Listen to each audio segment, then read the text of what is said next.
So I'm just over here minding my own business. And you know what? I gotta be real with you, ladies and gentlemen. I love Bleach, but I've always had. And if there's one thing that's always stood out to me, it's the manga covers.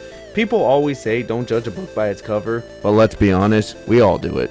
Don't lie. And a lot of manga covers try to be as flashy as possible, but Bleach, it always stood out because of its simplicity. Think about it. It's just a character, a white background, and boom, you're drawn straight to the character on the cover. The simplicity really works in its favor. If you're not gonna have a crazy background, it puts all the focus on the character, and in a way, it's super personal. It's just you and them, no distractions. Now, for some reason, the Japanese have text on their covers, while over here in the US, we just removed it. I mean, come on, are we really that allergic to reading? Why, yes, I'm an American. I don't want to read no damn books. Take away our guns, I take away your birth control. I mean, I fuck my cousin, but it doesn't matter. Joking aside, I really love these covers. Bleach has always been near and dear to me ever since my middle school days.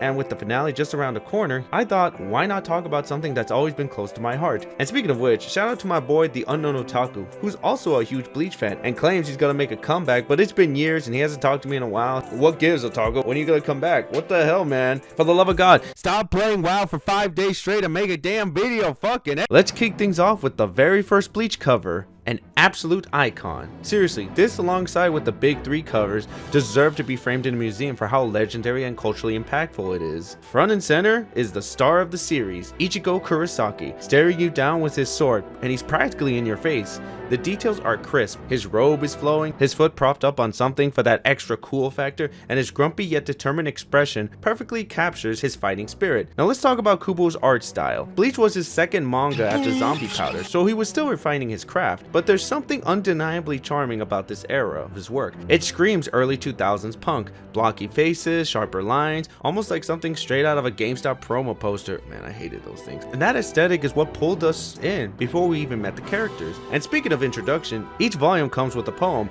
and this one sets the tone perfectly. We fear that which we cannot see. Simple, yet effective. Fear of the unknown, stepping into darkness, just like Ichigo's journey ahead. Also, fun fact, did you know Shinji appears in the first chapter? Turns out Kubo originally planned for him to show up earlier, but just kind of forgot. Classic Kubo. Next up, we have Rukia Kuchiki, our other main star of the show. She stands here poised and composed in her school uniform. Simple, yet elegant, with a touch of sophistication thanks to that little bow tie. But the real standout? Her sleek black hair and those striking eyes, with her lips just slightly parted, adding a sense of quiet mystery. It's a clean, refined cover that captures her character perfectly. And then we have the poem. People have hope because they can't see death standing behind them. A chilling yet profound line, essentially an ignorance is bliss take, reminding us that the unseen forces are always at play.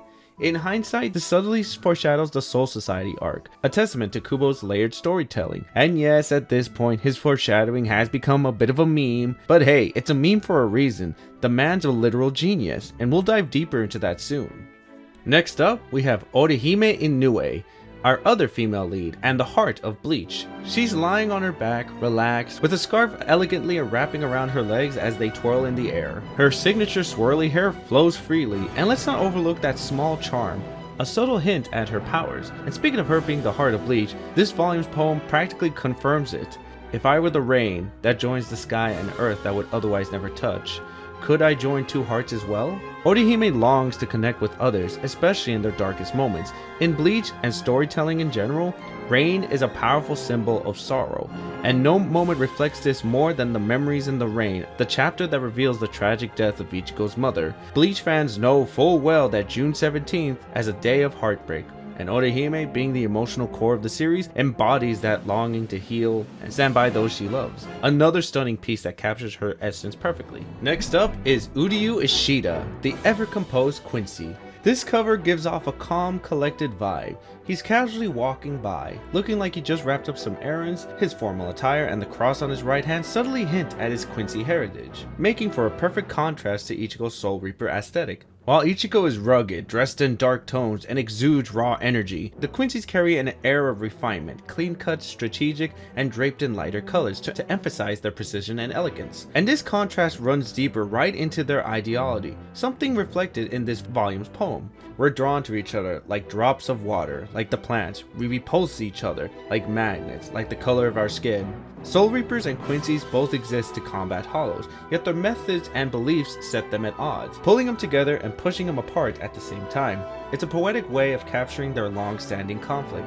Also, side note, Rukia's chapter cover in this volume, absolutely adorable. I love it. Next up is Chad. That's right, the Mexican of the series, and a damn good representation at that.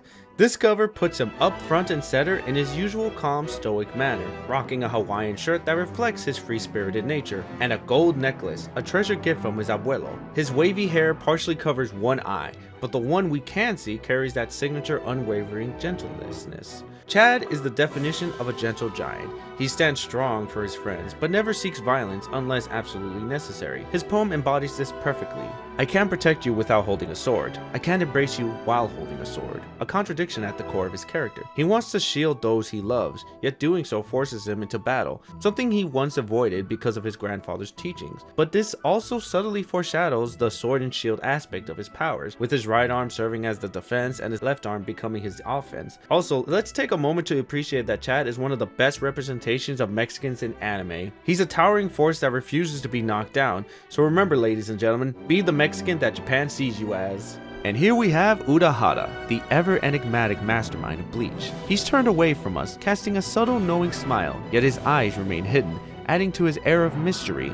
His signature green and white striped hat rests atop his head, and his dark green cloak drapes over him, blending into the faint mist lingering around him. The contrast between his shadowy figure and the stark white background makes one thing clear. This guy knows something we don't. And then his poem. Yes, there is no fate for us. Only those who are swallowed by ignorance and fear miss a step, fall into the rapid river called fate. It perfectly encapsulates Urahara's philosophy. He refuses to be a pawn of destiny, meticulously preparing for every possibility so that no misstep seals his fate. In his world, knowledge and preparation are the key to survival, while those who falter, blinded by fear and ignorance, are the ones swept away. A brilliantly fitting cover for a character who operates in the shadow, yet is always 10 steps ahead. And here we arrive at a pivotal moment in the series, perfectly embodied by Byakuya Kuchiki. Unlike the more casual, grounded covers that came before, this one is steeped in formality and regal restraint, marking a clear shift tone. Byakuya, the stoic captain of the 6th Division, stands tall with his slick back hair, adorned with those distinct light blue tubes that are as expensive as they are symbolic of his high rank. His emotionless gaze, coupled with his lavish blue scarf, worth a small fortune, reflects the cold, noble discipline of the Kuchiki family, setting him apart from the casual, relatable characters we've seen so far. And then the poem.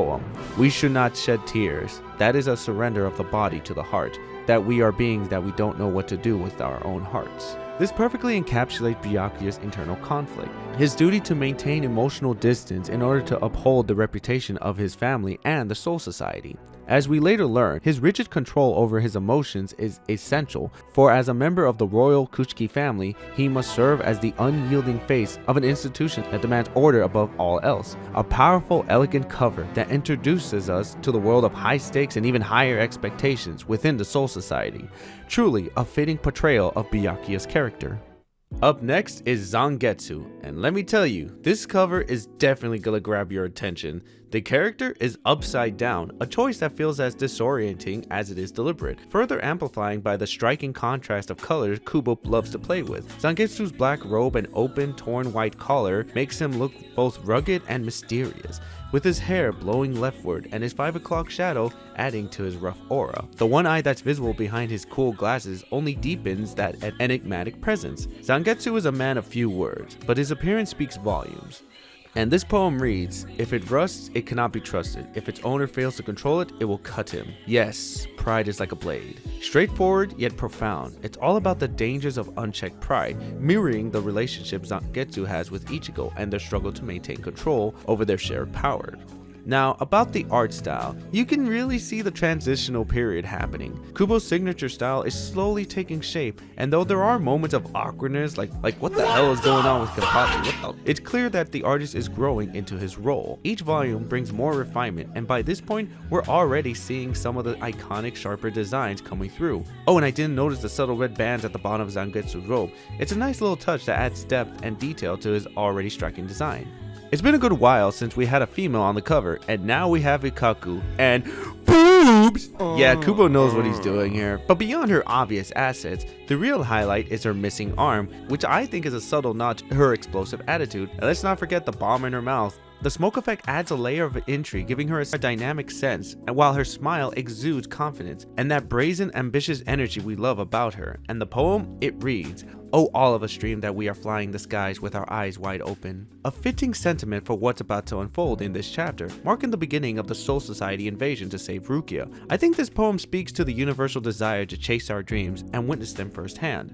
Eyes wide open, fully aware of the moment. Overall, while the cover isn't anything mind-blowing, it's still solid and very fitting for Kukaku's character, a cool, memorable piece.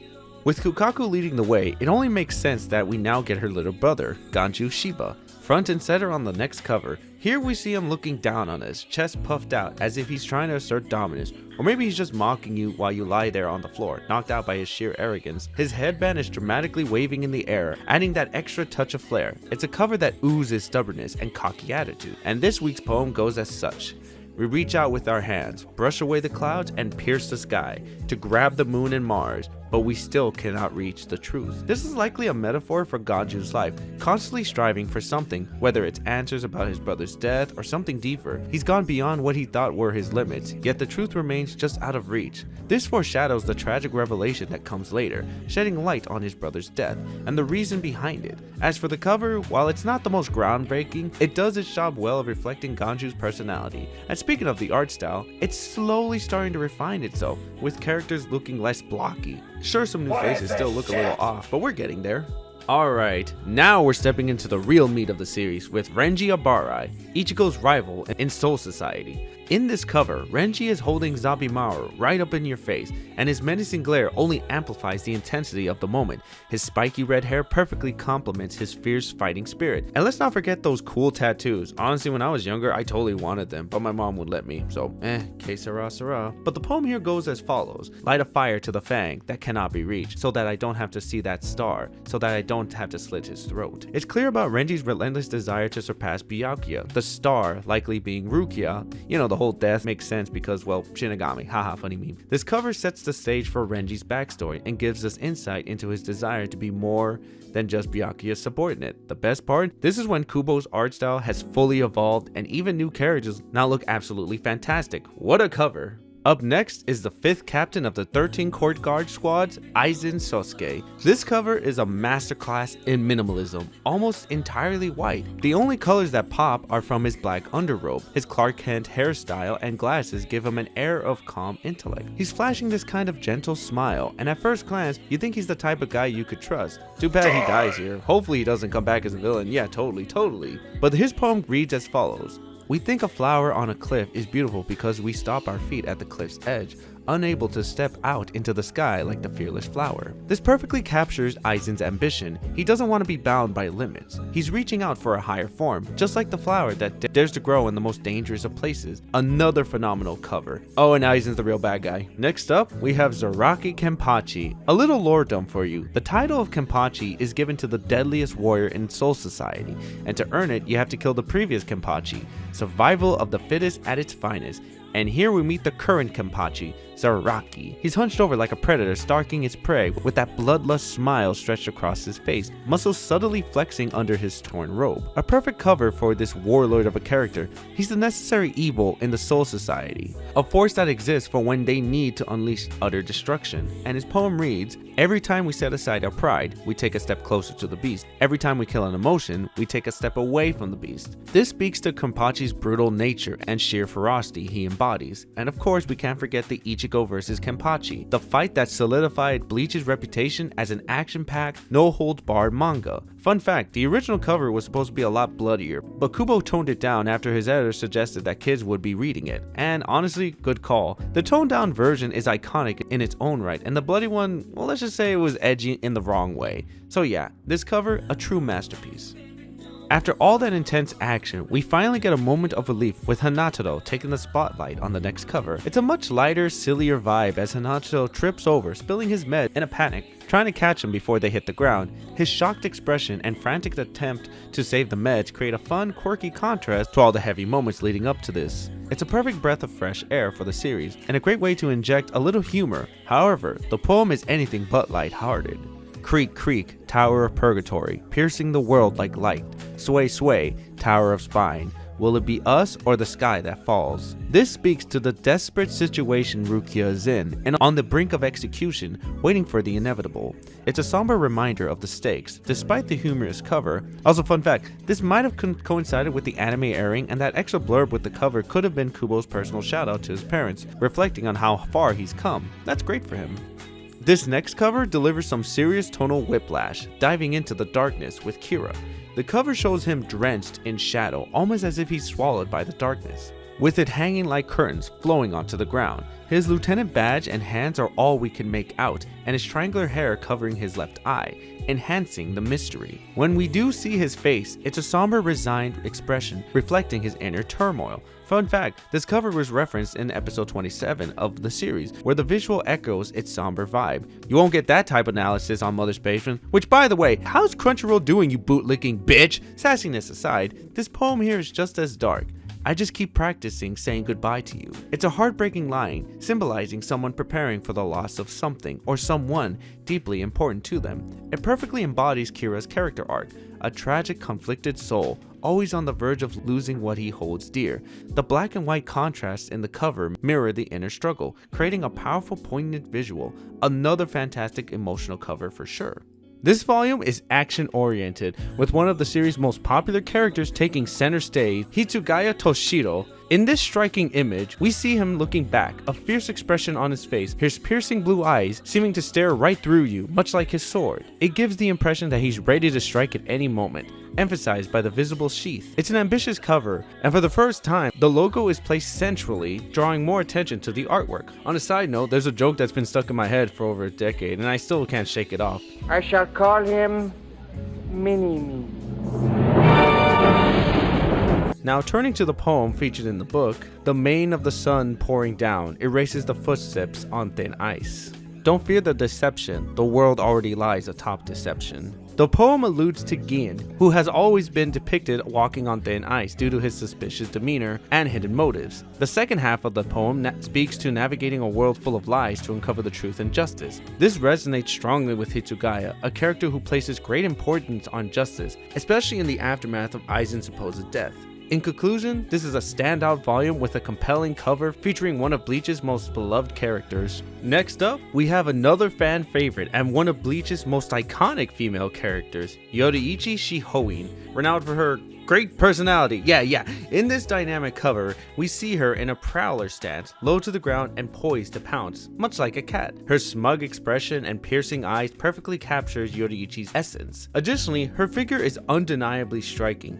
But let's stay focused. Now let's examine the poem. Red like blood, white like bone, red like solitude, white like silence. Red like the sense of a beast, white like the heart of a god. Red like molten hatred, white like chilling cries of pain. Red like the shadow that feeds on the night, like a sigh piercing the moon. It shines white and scatters red. This poem is intriguing as it doesn't seem to directly relate to Yoruichi, but instead, it appears to be about Renji and Byakuya. Renji's association with red and Byakuya with white is well known, and their fight was a major turning point in the series, marking the beginning of the civil war within the Soul Society. So why is Yoruichi on the cover? She doesn't even make an appearance in this volume. I don't know, maybe as a combo cover since her girlfriend's up next. Regardless, this cover is still a standout and remains one of my favorites.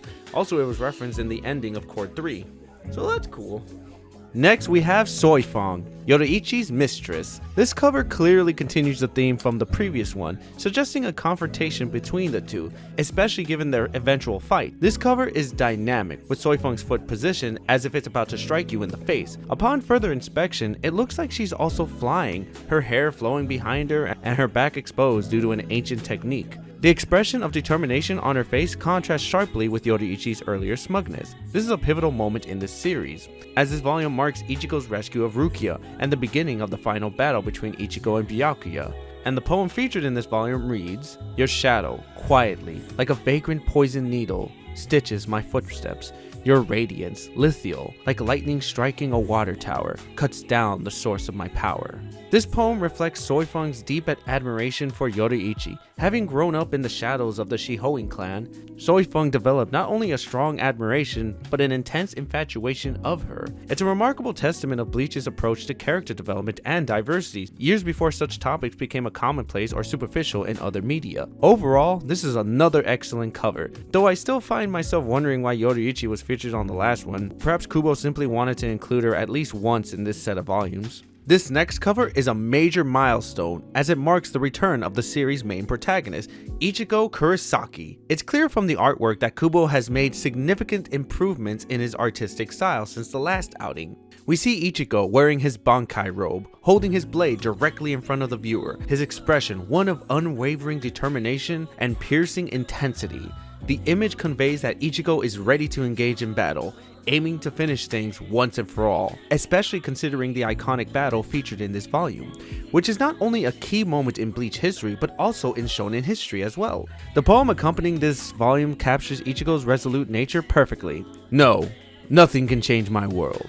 This line not only reflects Ichigo's stubbornness, but can also be seen as a reflection of Byakuya's own rigidity. In the end, this conflict boils down to a clash of ideologies. Ichigo fighting with everything he has to save his friend, while Byakuya must adhere firmly to the law, unwilling to bend. As a member of the royal family, Byakuya views the law as an unshakable principle, one he cannot simply disregard for personal reasons, even if it meant defying his own emotions. He had seen firsthand the consequences of abusing his royal status, which only reinforced his commitment to the law. However, this battle marked a pivotal point, as for the first time, a man, Ichigo, was able to change Byakuya's perspective and compel him to defend his sister. This event also serves as the beginning of a much deeper betrayal that will unfold in the story.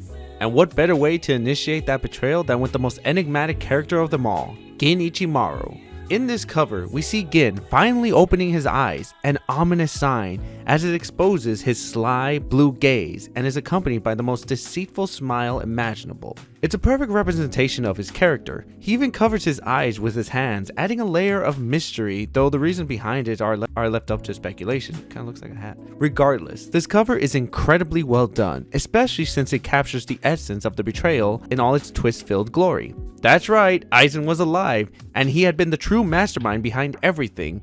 His ultimate goal was to elevate himself above everyone else and ascend to godhood. Honestly, I believe this moment was pivotal in solidifying Bleach's place in the spotlight. While the action-packed fights and rich character development certainly contributed to the series' success, this expertly executed plot twist took Bleach to new heights, transforming it into a modern masterpiece. Now, the poem accompanying this volume reads, "Those who don't know what love is liken it to beauty. Those who claim to know what love is liken it to ugliness." This is a perfect analogy for what a true relationship entails. Those who have never experienced love may view it as an idolized perfection, but once the honeymoon phase passes, they realize the true nature of their partner. This poem also resonates with the relationship between Rangiku and Gin, dynamic defined by both love and deception. This is a mysterious cover that perfectly aligns with the finale of the Soul Society arc, and overall, it's one of my favorites. With Aizen's betrayal of the Soul Society came a new chapter in the story, introducing fresh characters and a drastically different atmosphere. And who better to encapsulate that shift than everyone's favorite backwards character, Shinji Hiraku, who by the way made his first appearance in the first panel. Right from the start, we can immediately get a sense of Shinji's character through this pose. We see him with his back to the camera, walking away with a snide Cheshire smile plastered across his face. His unconventional style is perfectly reflected in his distinct outfit, which further enhances his unique personality. The only thing that could make this cover more fitting for Shinji would be if it were upside down, considering his whole shtick would to be backwards. The poem in this volume takes a much darker tone compared to the Soul Society arc, as illustrated here. Everything in this world exists to wear you down. This sentiment is straightforward but profound. The world is a complex, often frustrating place filled with difficulties and inconveniences that can break you down. In a way, this ties into the themes explored in my previous video on Primal, where hardships is a universal experience. The poem also seems to echo one of the four noble truths of Buddhism, dukkha, or suffering, which aligns with Bleach's deep connection with Buddhist philosophy, especially in its exploration of reincarnation, balance, and the human condition. Overall, this is an excellent cover cover, marking a great beginning for the next phase of the story, the Arrancar Arc. Also, side note, please don't go after this user, they're relatively harmless, but I just found out through a friend that there's this user called Shinji Toes, real classy, and they are obsessed with him, and it legit blows my mind, like, what the fuck? This bitch even got a deleted scene, like, how the fuck? And speaking of which, this cover marks the beginning of a new arc, and what better way to kick it off than with Bleach's newest emo boy, Ukiyoda Cypher, whose birthday, by the way, falls on December 1st. In this cover, we see Ukiyoda gazing downward,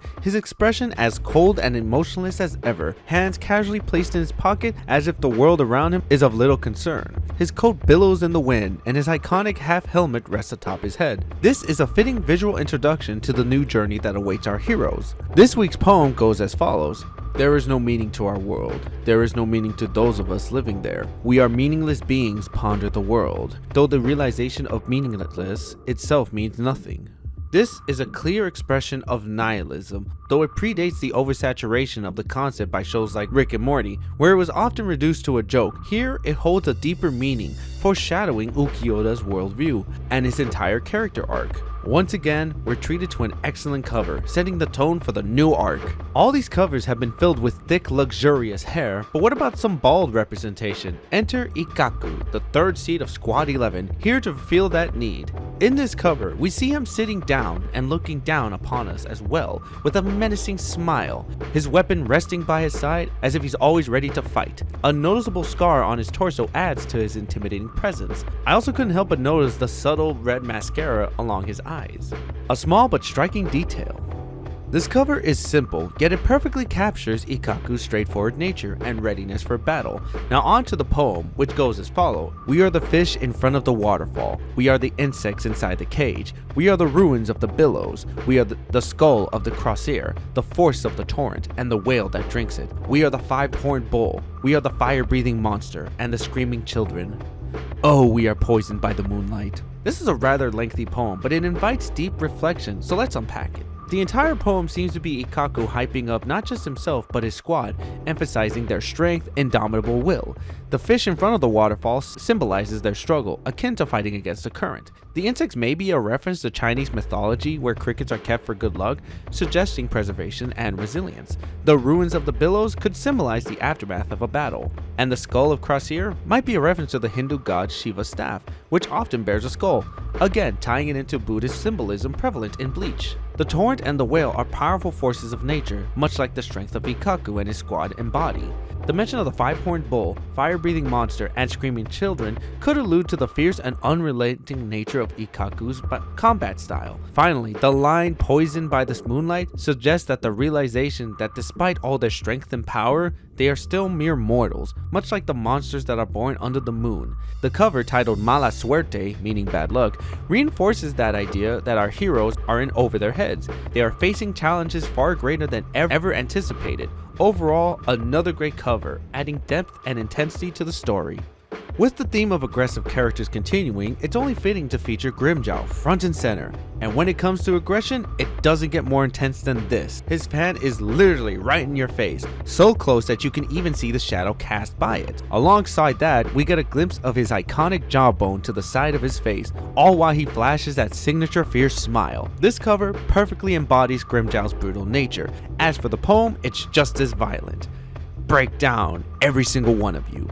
Once again, it's straightforward and direct, showcasing Grimmjow's simplistic yet violent tendencies. He is, after all, the predator. No, not that type of predator, and not that one either. God, oh my God. But in all seriousness, his raw aggression and straightforward approach make him an unforgettable character. It's no surprise they became so popular among the fans. I mean, he even inspired this amazing photo. To continue the hollow theme, the next cover features the yang to Ichigo's yin, Hollow Ichigo. This cover embraces a hollow aesthetic with a stark contrast of whites. His skin, hair, and even his robes. The close-up of his face captures the essence of this character. His face is tilted, sporting a mischievous smile, his tongue sticking out as if he were mocking the viewer or licking his lips, adding to the menacing nature of his appearance. The poem accompanying the cover is lengthy but deeply philosophical. We are all born dead. The end exists before anything begins. If living is a constant quest of awareness, the awareness we gain at the end is the real goal. In other words, death is the discovery and complete understanding of the end. We are not permitted to seek awareness. Those that cannot transcend death will not find awareness in anything.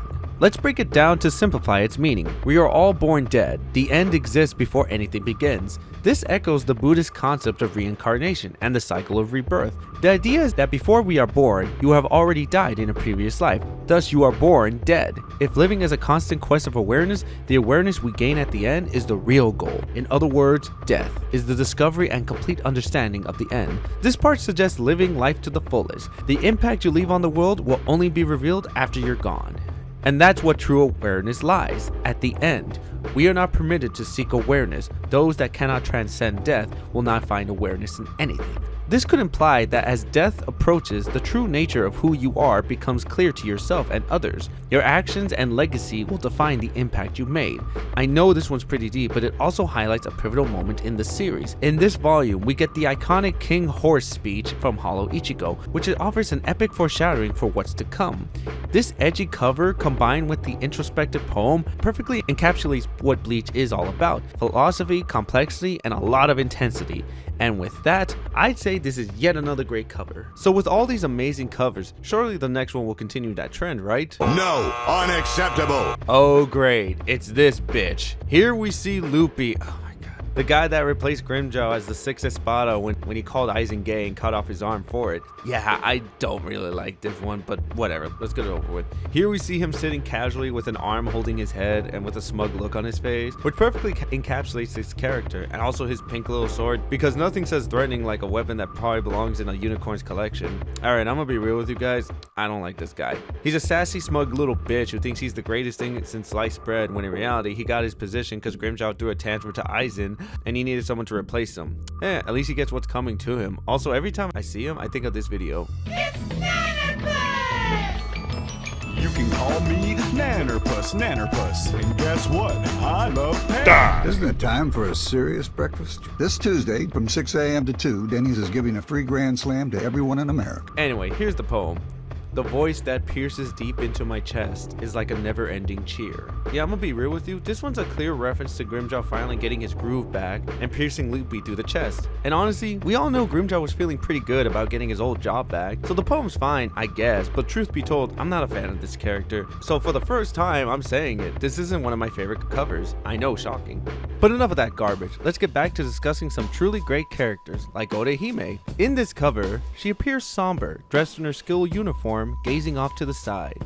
This posture symbolizes the emotional turmoil and perceived betrayal she feels. Her hair, which seems to fall down around her, only adds to the melancholic atmosphere of the image. Now onto the poem, which is admittedly a bit cryptic. We have not one in common. No two are shaped alike. The third, because of the eye we lack. In the fourth, the direction, there is no hope. The fifth is at the heart. What? This one's a bit of a puzzle, but here's my take on it. The poem appears to touch on the complexity of human nature. We can never truly come together as a collective because no two people are alike, even though that idea is somewhat debunked by, well, me. The third eye likely refers to enlightenment, while the fourth direction could symbolize the past or what lies behind us, which often carries fear. Interestingly, in Japan, the number 4 is considered unlucky because it's considered she, which also means death. As for the fifth, it seems to encourage us to look inward and reflect in on ourselves. This is a very deep and introspective poem, which complements the title of the volume, Goodbye Halcyon Days. The phrase implies bidding farewell to a time of innocence and peace. This volume marks the point when Orihime, in an effort to protect her friends, leaves them behind. Ukiyo's threat pushes her to make this difficult decision, and the last person she meets is Ichigo, with whom she shares a poignant goodbye, perhaps foreshadowing the relationship that would develop between them later. Overall, this is a melancholic and beautifully executed cover, perfectly capturing the somber mood of Orihime's journey. Next up, we delve into the beginning of the Arrancar arc, and what better way to introduce this next phase than with Dordino. His posture, head lowered, hand on his hip, and that smug expression. welcomes us into the eerie realm of Hueco Mundo. It's a decent cover to set the tone for the arc. On a side note, he also bears a striking resemblance to my dad. I know, it's weird. This cover itself is almost entirely white, with the only contrasting element being his black hair and the inside of his coat. This stark contrast to the Soul Reaper's typical black attire further emphasizes the new foreign environment we're stepping into. As for the poem accompanying this volume, it reads, "My lord, we look at you as we might look at a peacock. You are framed by something sublime, similar to hope, worship, and fear." This is a direct reference to the Arrancar's perception of Aizen. He's the one who united them, and they view him with a mixture of awe, reverence, and fear. His power, after all, is seemingly limitless, making him a figure both worshipped and feared by his followers. Continuing with the Arrancar theme, we are introduced to Sir Cece. In a rather striking and exotic cover, she is depicted with a smugly seductive expression, glancing to the left while her signature yo-yo weapon wraps around her body, arms, and legs, extending towards the right.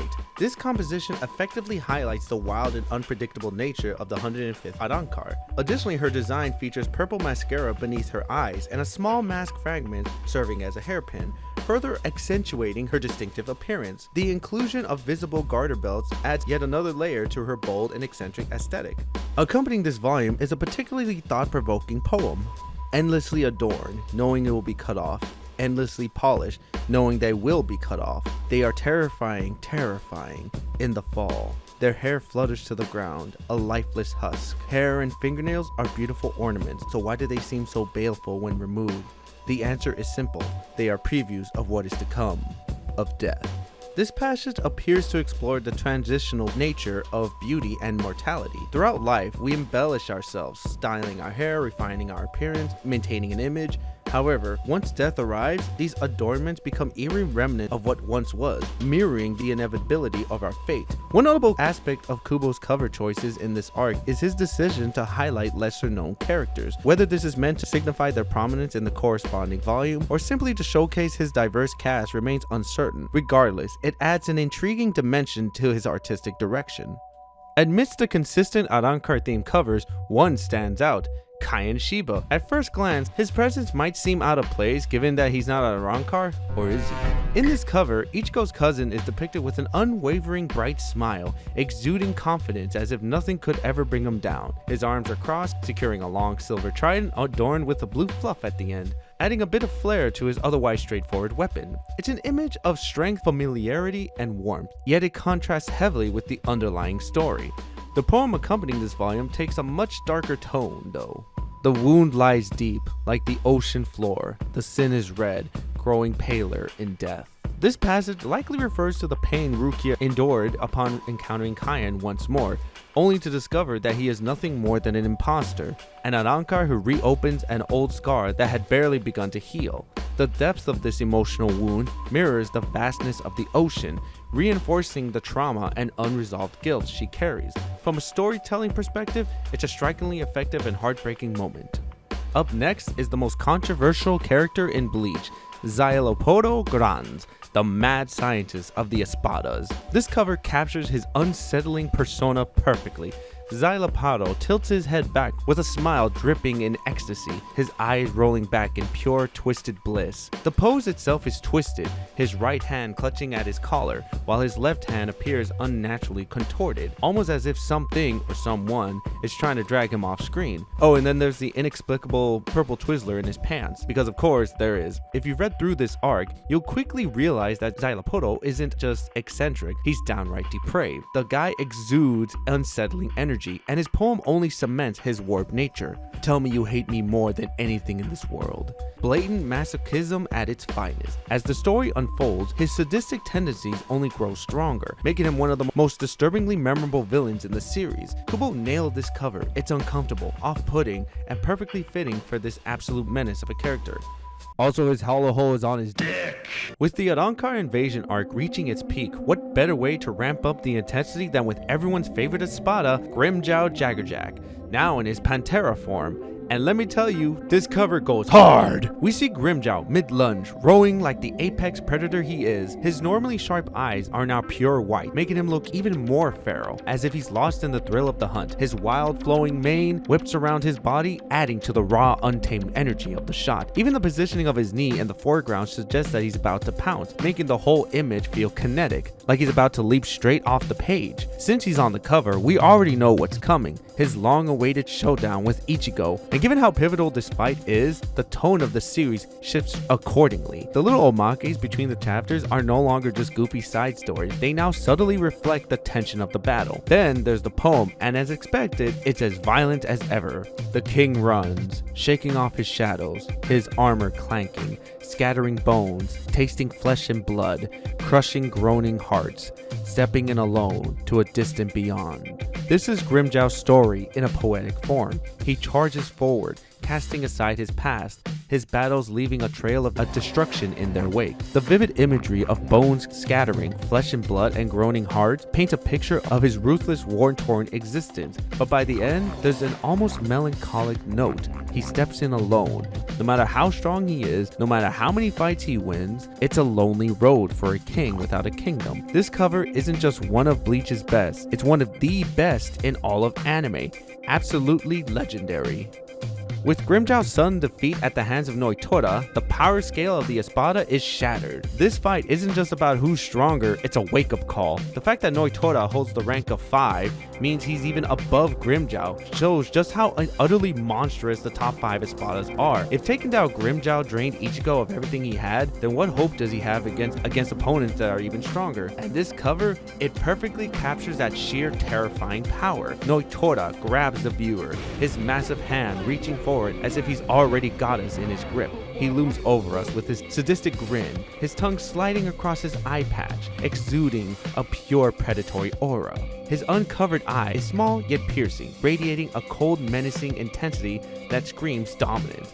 And let's talk about his drip. This man is breaking gender norms while also being the biggest misogynist in the series. He rocks a tight, form-fitting outfit, but he keeps his chest exposed, the cut forming a heart shape, a twisted little contrast to his personality. He flexes gold rings on his fingers for that extra bit of flash, and of course he's wielding a comically oversized spoon, and yes, the very weapon responsible for the legendary comically large spoon incident, a weapon of mass destruction in more ways than one. Then we have the poem. We are insects, parasitic worms writhing in malicious consistency, soaring past the moon you look up to, until you pathetic creatures are no longer visible. This isn't just poetic, it's pure despair. It embodies Noitora's nihilistic outlook, his hatred for weakness. No matter how much you struggle, how much you fight, it's all meaningless, because at the end of the day, we're just a speck beneath a sky you'll never reach. And when the strong no longer see you, you cease to matter. This cover doesn't just set up the next one, it demands it, because what follows will hit just as hard, if not harder.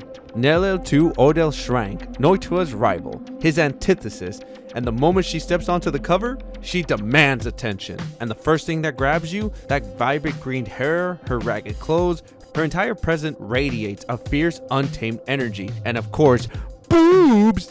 Sexuality aside, this cover is a straight up raw determination. She's captured mid-attack, blade raised, practically in your face, her piercing gaze locked in with an unshakable resolve. The broken helmet isn't just battle-worn, it's symbolic and foreshadows how Noitora robbed her of her memories, a reminder of his treachery. And then there's the poem.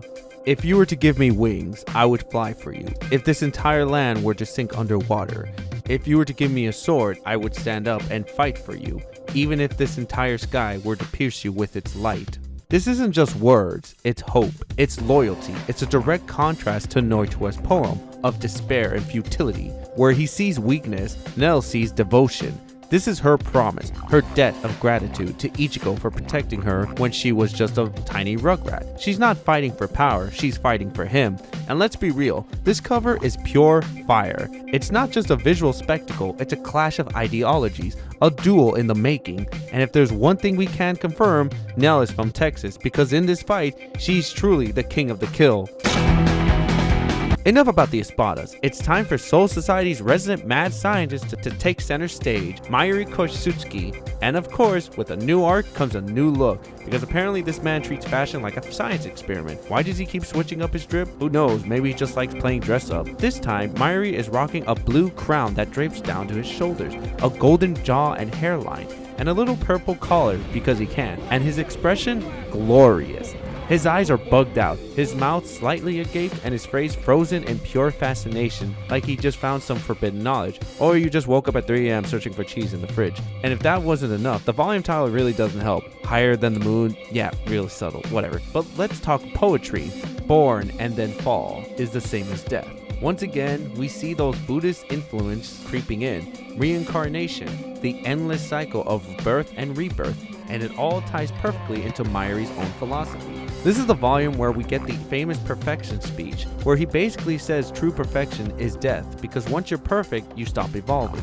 And let's not forget, this volume is a major turning point in the story. This is where we see Kenpachi actually using both of his hands, the fake Karakura town battle officially kicking off, and most importantly, the final showdown between Ichigo and Ukiyoda. So yeah, this cover, it's unhinged, it's offbeat, and it's the perfect prelude to the madness that's about to unfold. Alright, fuck that. It's time for a detour to the past. Yeah, I know this flashback arc kinda came out of nowhere, just when things were heating up. Kubo slammed the brakes and said, wait, let's talk about what happened 100 years ago instead. But honestly, it was worth it, because in exchange, we get some of the best backstory drops in the series, learning more about the Vizards, Urahara, and Aizen himself. And speaking of Vizards, once again, Shinji Hiraku takes the spotlight. Well, sort of. This was back when he was still captain, so he's rocking the full Soul Reaper drip, but check out his hair. Long, flowing, silky as hell, and with his back turned towards us, it's yet another nod to his backwards way of thinking. Literally, this man speaks in reverse metaphors for fun. It's a simple cover, but it hits hard, instantly making you wonder, what exactly went down 100 years ago? And just like the cover, the poem keeps it cryptic. It's too early to believe. Super vague, super ominous, super Aizen. Maybe it's hinting that it was too early for anyone to suspect Aizen was the mastermind all along. I mean, Shinji's back is in the shot, and he was the one who got played the hardest. Maybe that's the connection. Or maybe it's just meant to tease the reader, telling him you don't know the half of it yet. Either way, a damn good mysterious cover that pulls you right into the story. Alright, let's wrap up this flashback and head back to the present, and greeting us here is Yumachika, the subtle star, finally gets his time to shine. Or rather, sit back and look fabulous. Here we find him lounging on satin sheets, his elegance dripping from every strand of his black outfit. The subtle pop of orange on his sleeves and collar adds a little contrast to his otherwise perfect look, and his expression of disgust is beautiful, and only he could make it look so stylish. His curly feathers though really put the whole "I'm fabulous but you're not" aesthetic together. The poem though is a whole mood. People are not beautiful to me, but flowers are. People are only like flowers when they are cut down.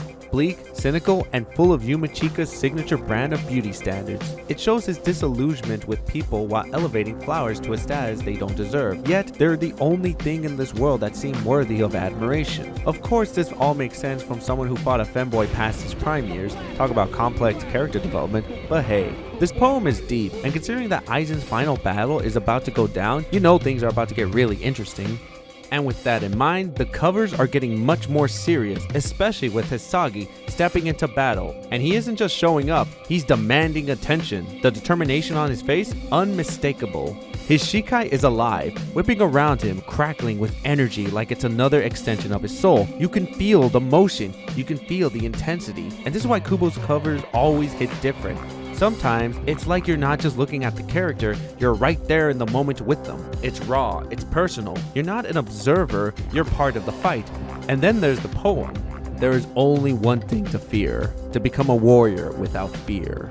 It sounds paradoxical, but it cuts to the core of Hisagi's philosophy. A warrior without fear? That's a dangerous kind. The one who's lost the balance between courage and humanity.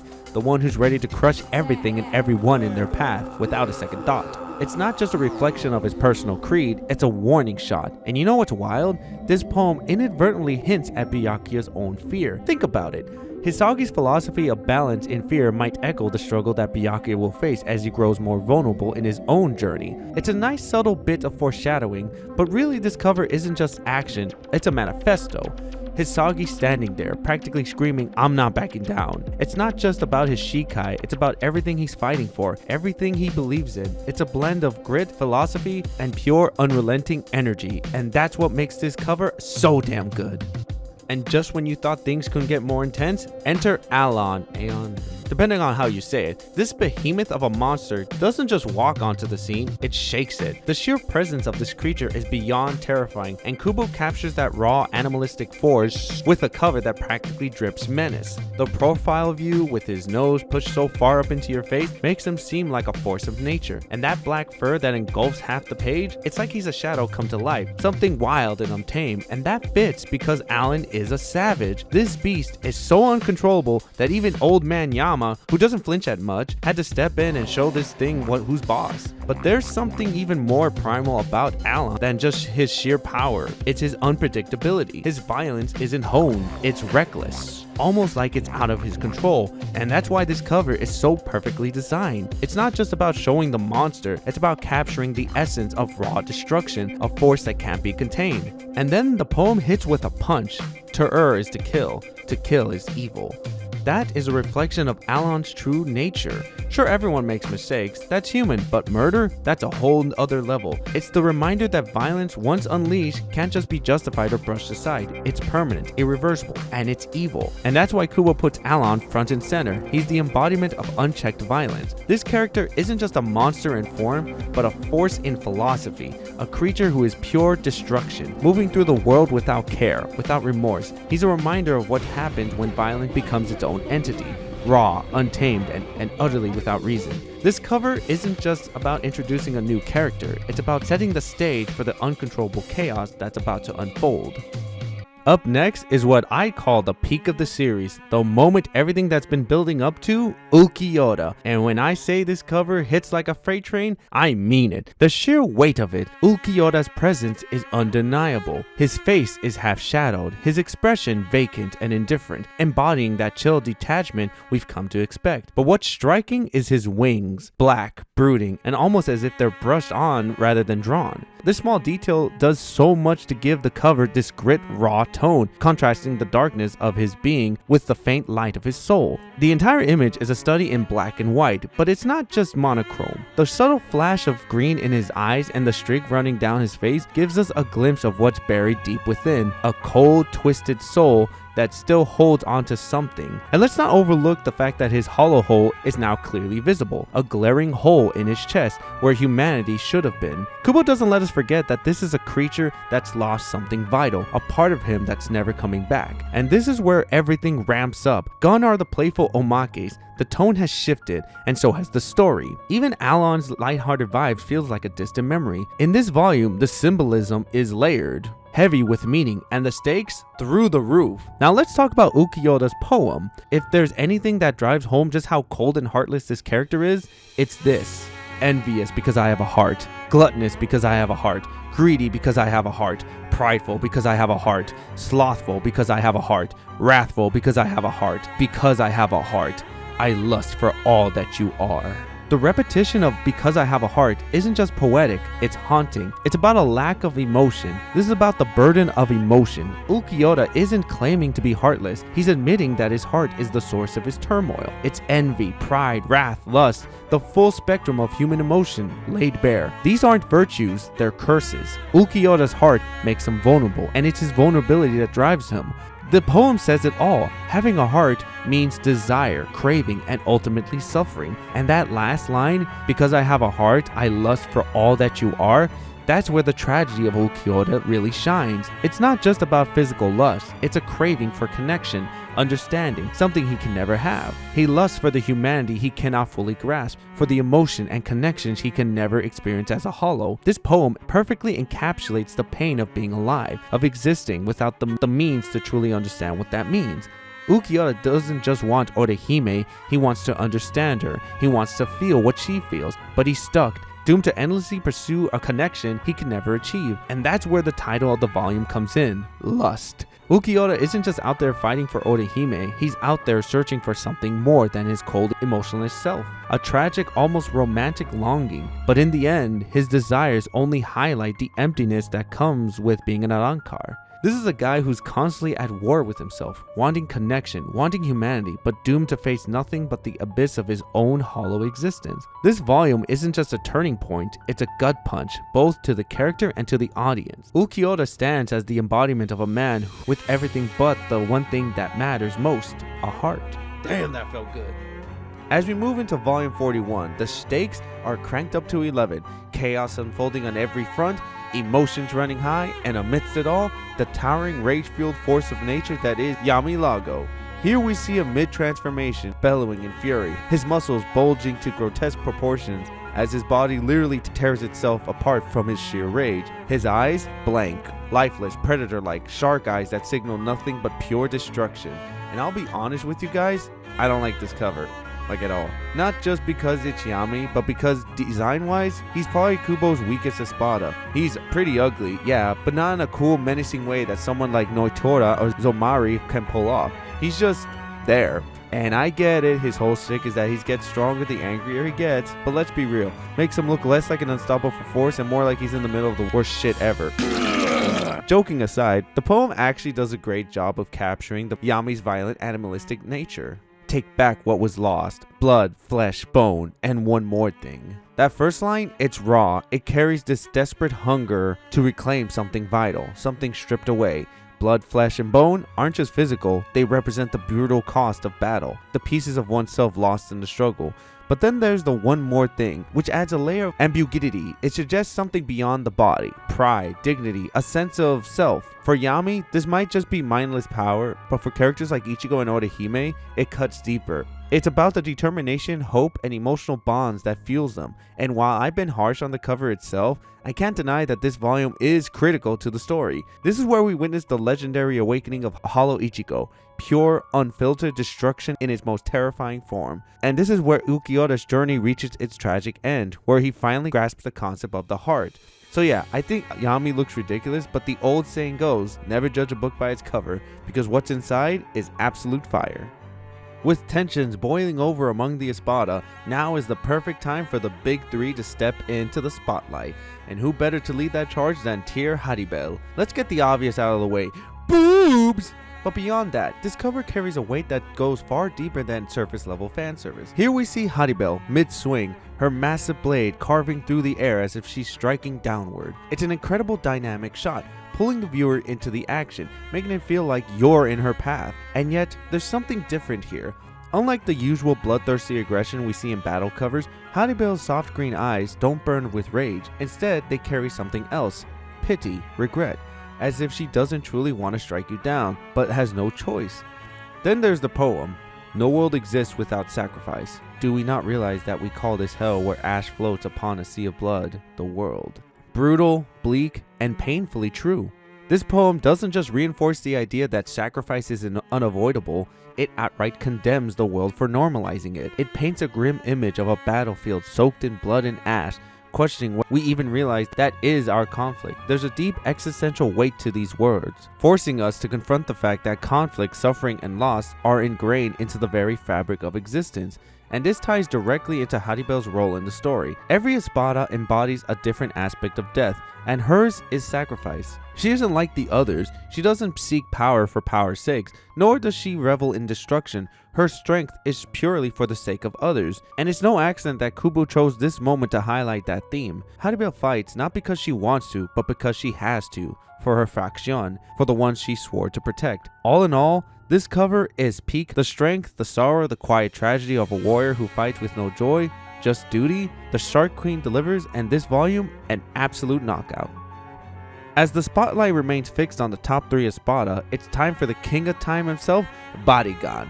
And let me tell you, this cover goes hard. I mean, just look at it. A screaming skull adorned with a golden crown, draped in a pitch black robe, with chains snaking around him like ominous omens of death. Even his eye, piercing and golden, radiates an aura of absolute authority. This isn't just any villain, this is royalty. A monarch whose very existence commands fear and respect. Kubo didn't just draw Barigan, he immortalized him in ink, and fittingly, his poem is just as foreboding. Decay is my friend, night is my servant. I wait for you in a palace of elm, while I let the crows peck at my body. This is straight up chilling. It's not just about death, it's about acceptance, embracing it. Decay is my friend, tells you everything you need to know. Bakugan doesn't fear time's erosion, he wields it. And night is my servant further cements his domain over darkness, reinforcing the idea that even the void bows to his will. Then there's the imagery of waiting in a palace of elm, a reference to coffin wood, tying back to his inevitability as death incarnate. And finally the crows pecking at his body, that's a power move. While most fear the slow, relentless creep of time, Bakugan is unbothered. He sits on his throne, unflinching, while the world withers around him. This cover, peak menace. The poem, poetic acceptance of fate. Bakugan doesn't just symbolize death, he is death. And as the battle escalates, you know his presence is going to leave an impact. Absolute banger of a cover. Up next, we get a very interesting cover. If you've been paying attention, the last two feature the top 3 espadas, so naturally you'd expect Stark to be up next, but no, it's Tozen. Now I won't lie, I find it disappointing that Stark didn't get his own cover, especially since we actually spent time understanding the guy. But even so, I can't deny this is still a damn good choice. Tozen appears in a striking, almost enigmatic pose. He's either kneeling, about to rise, or maybe he just landed. His dreads flowing in the air, head bowed, sword planted firmly on the ground. But the real question, what's up with his arm? Is he about to grab his blade dramatically? Is he steadying himself for a fight? Either way, the contrast of black and white here is absolutely stunning. The stark interplay of light and shadow mirrors the ideological clash at the heart of this volume. His inevitable confrontation with Komamoru and their fundamental opposing views on justice. And then we have the poem, which might as well be Tozen's personal manifesto. People are all evil. In order to falsely believe yourself to be just, you must inevitably falsely believe that someone else is more evil than you. This is straight up cutthroat. It calls out the hypocrisy of justice, exposing how people convince themselves of their righteousness by demonizing others. And for Tozen, this is his entire belief system. He justifies his betrayal by claiming to fight for true justice, while Komamoru clings to the idea of honor and loyalty. But in his relentless pursuit of so-called justice, Tozen ironically becomes blind to his own corruption, turning his ideas into nothing more than an illusion. This poem doesn't just describe him, it exposes him. So yeah, maybe Stark deserved his time to shine, but Tozen, he earned his place here. Yet another phenomenal cover, setting the stage for one of the most tragic clashes in the series. As the series reaches its boiling point, who better to embody that intensity than that head captain himself, Old Man Yamamoto. And honestly, it's about damn time. I'm surprised it took him this long for him to get a cover, but knowing Kubo, this was intentional. He was waiting for the moment, the battle, to finally let Yamamoto take center stage in all his raw, unrelenting power. And man, does this cover deliver. Yamamoto stands there, shirtless, body covered in scars of thousands of years of battle. His weathered frame, a testament to his unyielding strength.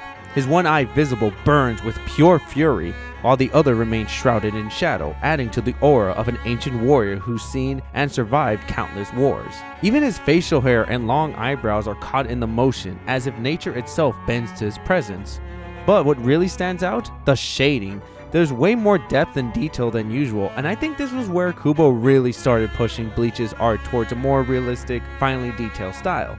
It's subtle at first, but after this volume, the entire aesthetic of the series levels up. This cover, this was the catalyst, and then there's the stance.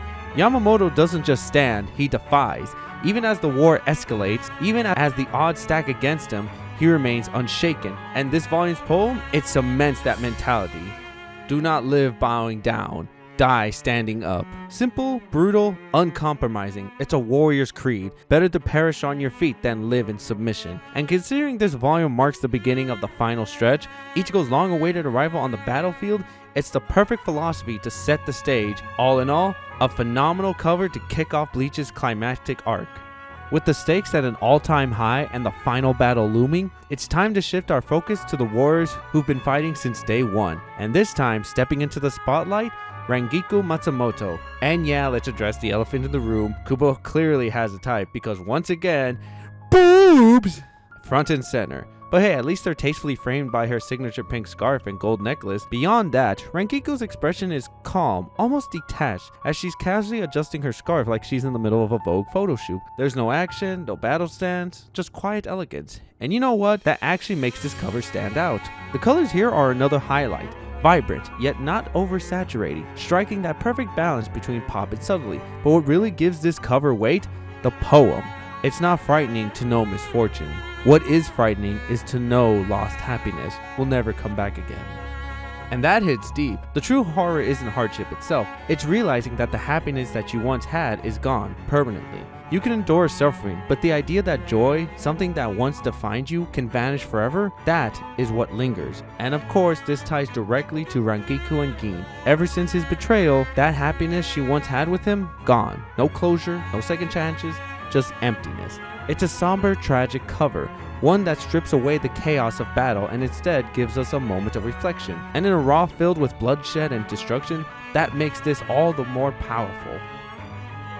And speaking of her lover, up next is the snake charmer himself, Gin Ichimaru. It's been a minute since we last saw him, and now, the man's got some new drip. Ditching the standard Soul Society black, Gin steps onto the cover in a clean all-white look. His robe flows in the wind, accented by a small blue scarf, a subtle but striking touch. The only trace of black? The inside of his massive sleeves, making him look like endless voids swallowing his arms whole. And then there's his face. His head's tilted downward, and that signature grin still intact, but this time, it's somber. His hair partially covers his eye, adding to the melancholy of it all. You feel the weight behind this cover, and keeping up with the tragic tone, we get one of the most emotional poems in the series. If you became a snake tomorrow and began devouring people, if you roared your love for me with that mouth you used to devour people, could I still say that I love you as I do today? Gut-wrenching. This is Rangiku's inner turmoil laid bare. She's struggling to reconcile the Gin she once loved with the man who's become something unrecognizable. If the person she cherished turns into a monster, can she still love him? It's a brutal emotional conflict, and one that's only amplified by Gin's role in this final battle. With these back-to-back covers, Kubo isn't just telling a story, he's building up the emotional weight of the climax. He's making it clear that the stakes aren't just about power or winning fights, it's about bonds, betrayals, and unanswered questions that haunt these characters to this very day. And here it is, the moment Bleach has been building up towards for 418 chapters. The crescendo of the series, the final battle with Aizen. This cover presents a stark contrast to Aizen's last appearance. Gone is the composed, reserved figure with his signature Clark Kent glasses. Instead, we now have a transformed Aizen. Eyes filled with delirious malice, his expression brimming with a newfound arrogance born from his fusion with the Hogyoku. His long flowing brown hair adds to his striking new look. And speaking of Superman, he even has a distinctive hair twirl, though this one is much longer and more unruly, perhaps deliberate contrast to the controlled and idealistic hero archetype. His tattered collar stands tall, now ripped and frayed, further emphasizing his unrestrained nature. And at the center of it all, embedded just beneath the ribcage, rests the Hogyoku, the very source of his evolution. Once again, the simplicity of the cover enhances its impact. Aizen stands front and center, his blade pointed directly at the viewer, creating an intimate, almost confrontational dynamic. It's as if he's standing before you, challenging your very existence. To encapsulate this climactic moment, the poem accompanying this volume reveals Aizen's philosophy in its purest form. People are all imitation of monkeys, gods are all imitations of humans. This passage provides a direct insight into Aizen's worldview, his disdain for the natural order, and his belief in breaking free from the cycle of imitation. To him, humans are mere extensions of the animals they evolved from, while gods are nothing more than glorified versions of humans. This ideology fuels his ultimate ambition to transcend both mortals and divinity, to shatter the very concept of hierarchical power, and establish himself as something beyond imitation, a being entirely new. This theme is reinforced in the arc's closing act, fittingly titled, God is Dead. The final battle between Ichigo and Aizen would go on to define Bleach's legacy in both the anime and manga industry, cementing it as one of the most memorable showdowns in shonen history. And yet, for all his overwhelming power, Aizen meets a dramatic downfall. His once calculated demeanor crumbles as he rants and raves, unable to comprehend why people continue to worship a corpse. His descent into rage and delusion is a rare and unsettling sight, culminating in his final imprisonment, trapped within the bindings of a Kaido spell, sealed away inside a structure eerily reminiscent of a twisted Christmas tree. A fittingly poetic end for an unparalleled antagonist, but his defeat did not come without a cost. Ichigo lost his powers, leaving him stranded in a world where he no longer has a place.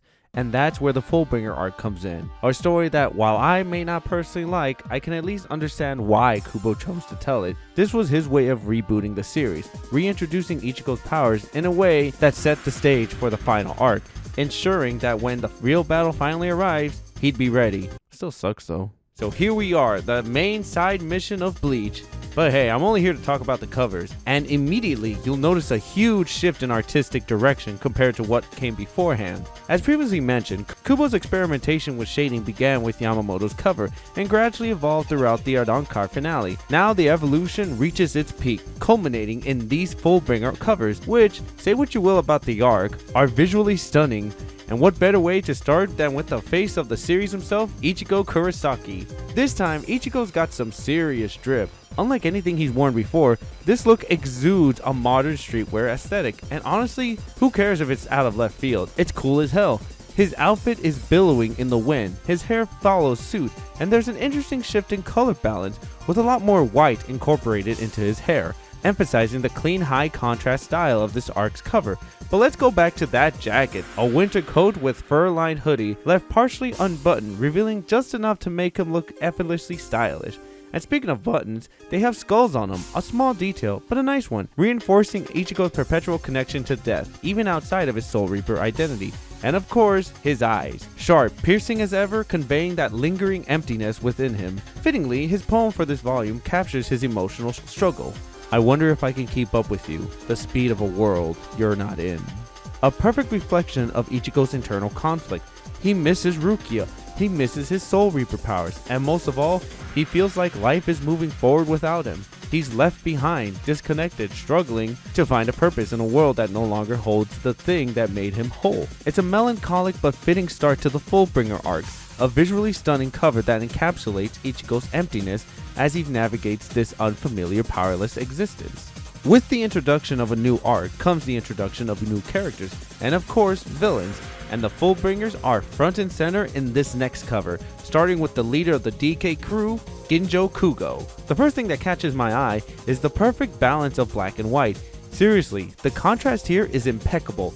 Symmetry at its finest. But color theory aside, let's break down the rest of the cover. We see Ginjo exuding a smug, confident demeanor with his right hand casually tucked into his pocket. And it's clear not only from his posture, but also because his drink is floating in the air. If that's not a power flex, I don't know what is. His jacket, necklace, and white shirt also float around him, adding a touch of mystique to the scene. I couldn't help but notice his expression too. He's definitely pulling off that classic DreamWorks face. And while Ginjo takes the spotlight here, the poem here is more about Ichigo, another reflection of his struggles. Time always approaches from behind, growling and flowing past our eyes. Stand your ground, no matter how much time shows its fangs, in order to wash you away to a beautiful past. Don't look forward, your hopes creep up behind you, only existing in a dark, turbid waters. This poem speaks volumes. It's about the inevitable passage of time, always creeping up behind you, moving so fast you don't even notice. If you aren't careful, you can easily get stuck, fixating on the past, nostalgic for the good old days that now seem beautiful in hindsight. But that past, it's a trap, pulling you back into an unchanging loop, like how Ichigo can't seem to let go of his powers. And what about the future? Well, the poem says not to look forward either. Ichigo's hopes aren't in the future, they're buried in the past. They're weighed down by everything he's gone through. He's caught in a place where he can't move forward, stuck in limbo between what was and what could be. Once again, Kubo nails it with this cover. It's a simple yet powerful introduction to Ginjo and his role, but the true impact lies in how it connects so deeply to Ichigo's internal struggle, setting the tone for what's to come in the Fullbringer Arc. Another amazing cover, no doubt. Enough with the boys, it's time for the ladies to take center stage, and who better to kick things off than Bleach's very own cutesy e-girl, Riruku Dokugameni. I think I said it right. This cover is an instant mood shift, a much needed breather from the intense, heavy, action-heavy covers we've seen so far. Here, Riruku is mid-bite, her mouth slightly open as she's about to devour a donut. Her expression caught somewhere between shocked and playfulness, and in true Riruku's fashion, she's dual-wielding, donut in one hand, a toy gun pointed directly at the viewer in the other. The real eye-catcher here, though, is her color palette. Her rosy pink hair and matching eyes pop brilliantly, and the little bow on her shirt adds an extra touch of cuteness. It's a refreshing and lighthearted cover that contrasts beautifully with the heavier, more intense themes of the arc. And then we get to the poem. Short, sweet, and perfectly fitting. Don't put your finger in my heart. This is classic Riruku, a simple but loaded statement that hints at her tsundere nature, pushing people away while secretly wanting them to stay. It's like a reference to her crush on Ichigo, an unspoken plea not to toy with her emotions, and let's be real, she's 100% giving Ichigo a free tier 3 sub on her Discord. All in all, this is a bubbly and unexpectedly charming cover. It's a fun change of pace that we didn't know we needed, but definitely don't deserve. Alright, enough of this girly crap. It's time to get ominous and condescending with the king of gaslighting himself, Tsukishima. This cover oozes quiet menace. Tsukishima stands above the viewer, literally looking down on us, his black scruffy hair partially obscuring his face, leaving only one eye barely visible, like he's watching you but not bothering to acknowledge you. A perfect visual representation of his manipulative and detached personality. As for his drip, he keeps it subtle but classy. A white collared shirt paired with overalls that give him an air of effortless confidence. But the real highlight here, the bookmark in his hand. A simple, unassuming object, until you realize that it's the key to his terrifying ability. And this week's poem takes the unsettling aura to another level. Will you count with me? My teeth marks on you. This is pure Tsukishima, a direct reference to his Fullbringer, which allows him to imprint himself into your past, leaving behind metaphorical bite marks, scars, or false memories that you can never truly shake. The idea of counting them suggests an intimate yet disturbing connection, almost as if he's daring you to acknowledge just how deep his influence runs. It's a haunting and perfectly fitting cover, one that fully captures Tsukishima's unsettling presence and solidifies his role as one of the most psychologically terrifying villains in Bleach. With Tsukishima leaving us with a lingering sense of unease, we now shift gears into a new chapter, one that introduces fresh perspective and new challenges for our characters, and leading the charge is none other than Yuko Hans Voralaberna, whatever, aka Bleach's resident rich kid baby.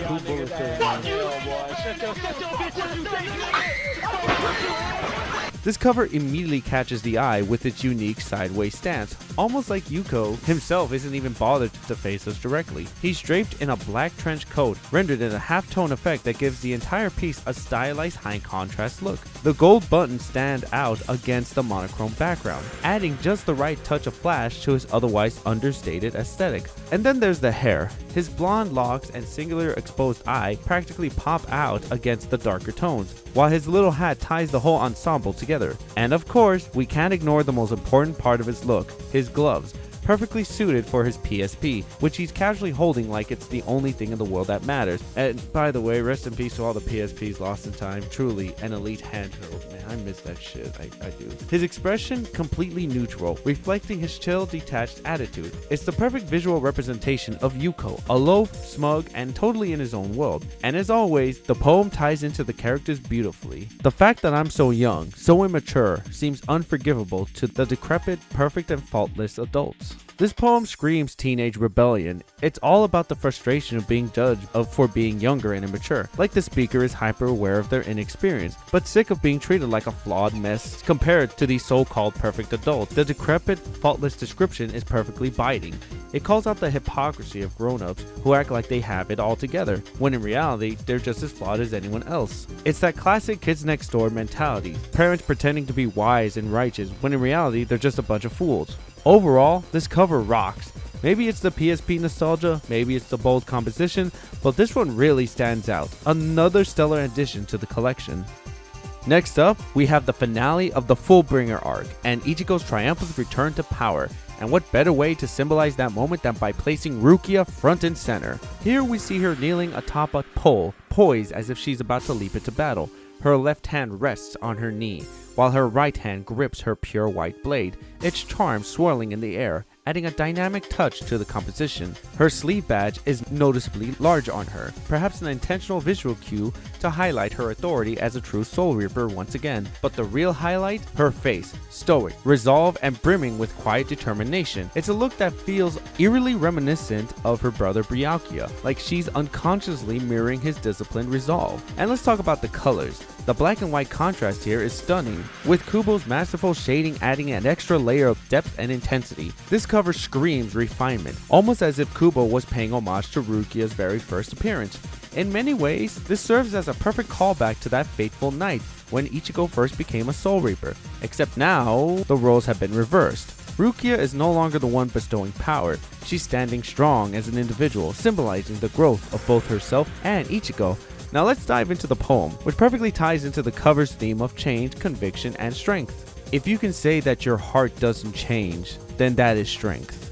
The meaning is clear. True strength isn't about power, it's about standing firm, holding on to your beliefs, and staying true to yourself no matter what. This concept perfectly encapsulates Rukia's character. She has always been someone who never wavers from her convictions, even in the face of despair. And on a larger scale, this cover is a brilliant representation of Ichigo's journey as well. With his powers restored, he's no longer lost. He's reclaimed his place and his purpose. This cover marks the end of one journey and the beginning of another, setting the stage for the 1000-Year Blood War arc. Simply put, this is artistry at its finest, a true masterpiece in both symbolism and execution. And here it is, the moment we didn't even know we were waiting for.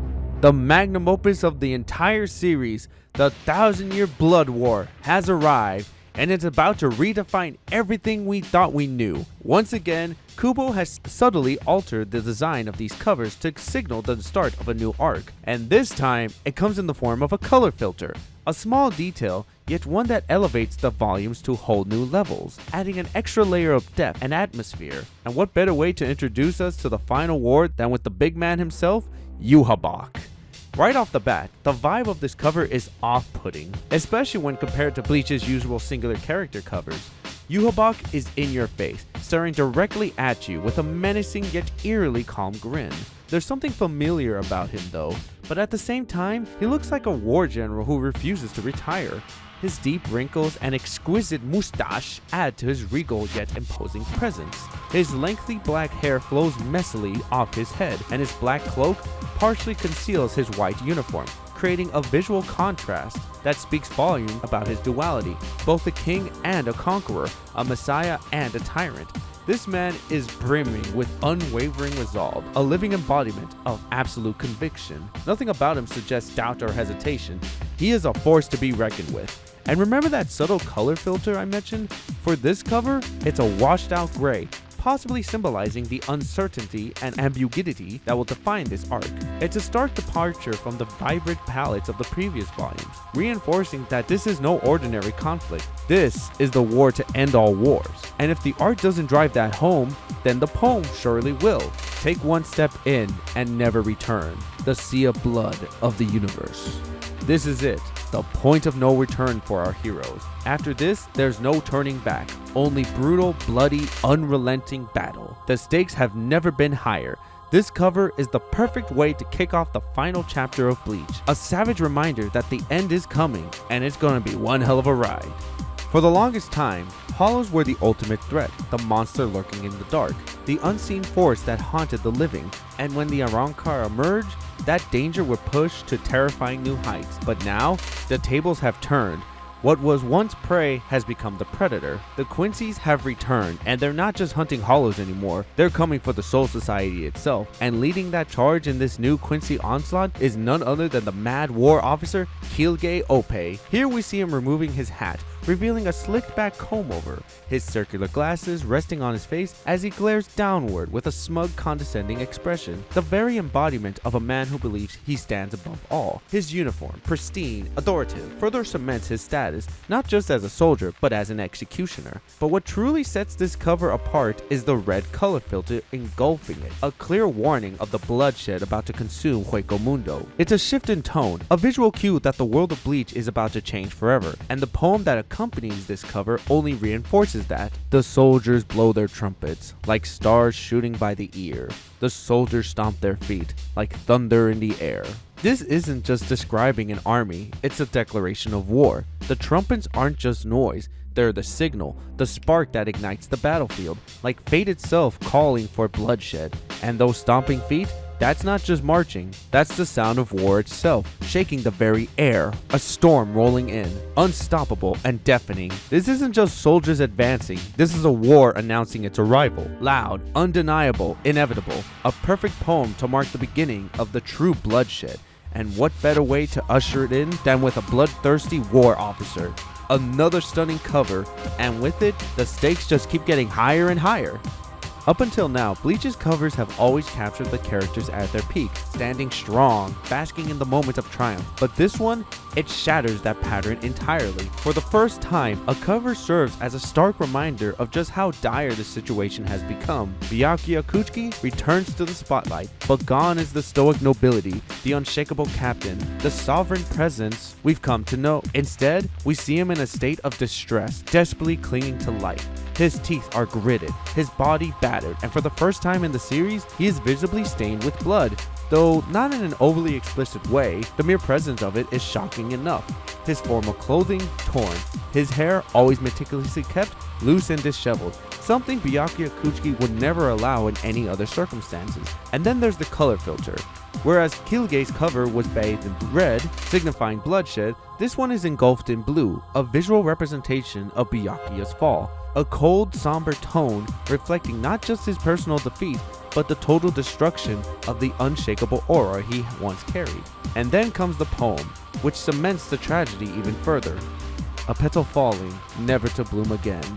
A petal in flames, full of beauty. This is Byakuya's swan song, a petal falling, a symbol of fragility, of irreversible loss. The once proud noble, the man who stood above all, is now reduced to nothing. And yet even in ruin, there is beauty. A petal falling in flames, a fleeting moment of tragic elegance, his existence burning away, vanishing into the void of defeat. But that beauty, it only deepens that sorrow, making his downfall all the more devastating. I adore this cover, not just for its visual impact, but for what it represents. The tragedy of Byakuya's demise, the symbolism of just how dire the stakes have become. This is easily a top 10 cover. Byakuya's downfall was a huge punch to the series, but to further drive that despair aspect home, the next loss is far more devastating. The fall of the head captain himself. If Byakuya's defeat shook the foundation of Soul Society, then Yamamoto's death shattered them entirely. And that devastation is perfectly captured in this tragic cover. Once again, another stark contrast since his last appearance, where he was bold, strong, brimming with burning passion, and showcased his body. Here, it's up close and a side profile, possibly not wanting his whole face to be shown, for he's clearly tired, and the intense details on his wrinkles and his hair really showcasing the weight of his centuries-long reign. And the orange filter is an obvious nod to his Bankai, which went so fucking hard by the way. But like the cover reflects, even though he has all this power and this much responsibility, it was all for naught. And that's exactly what the poem captures.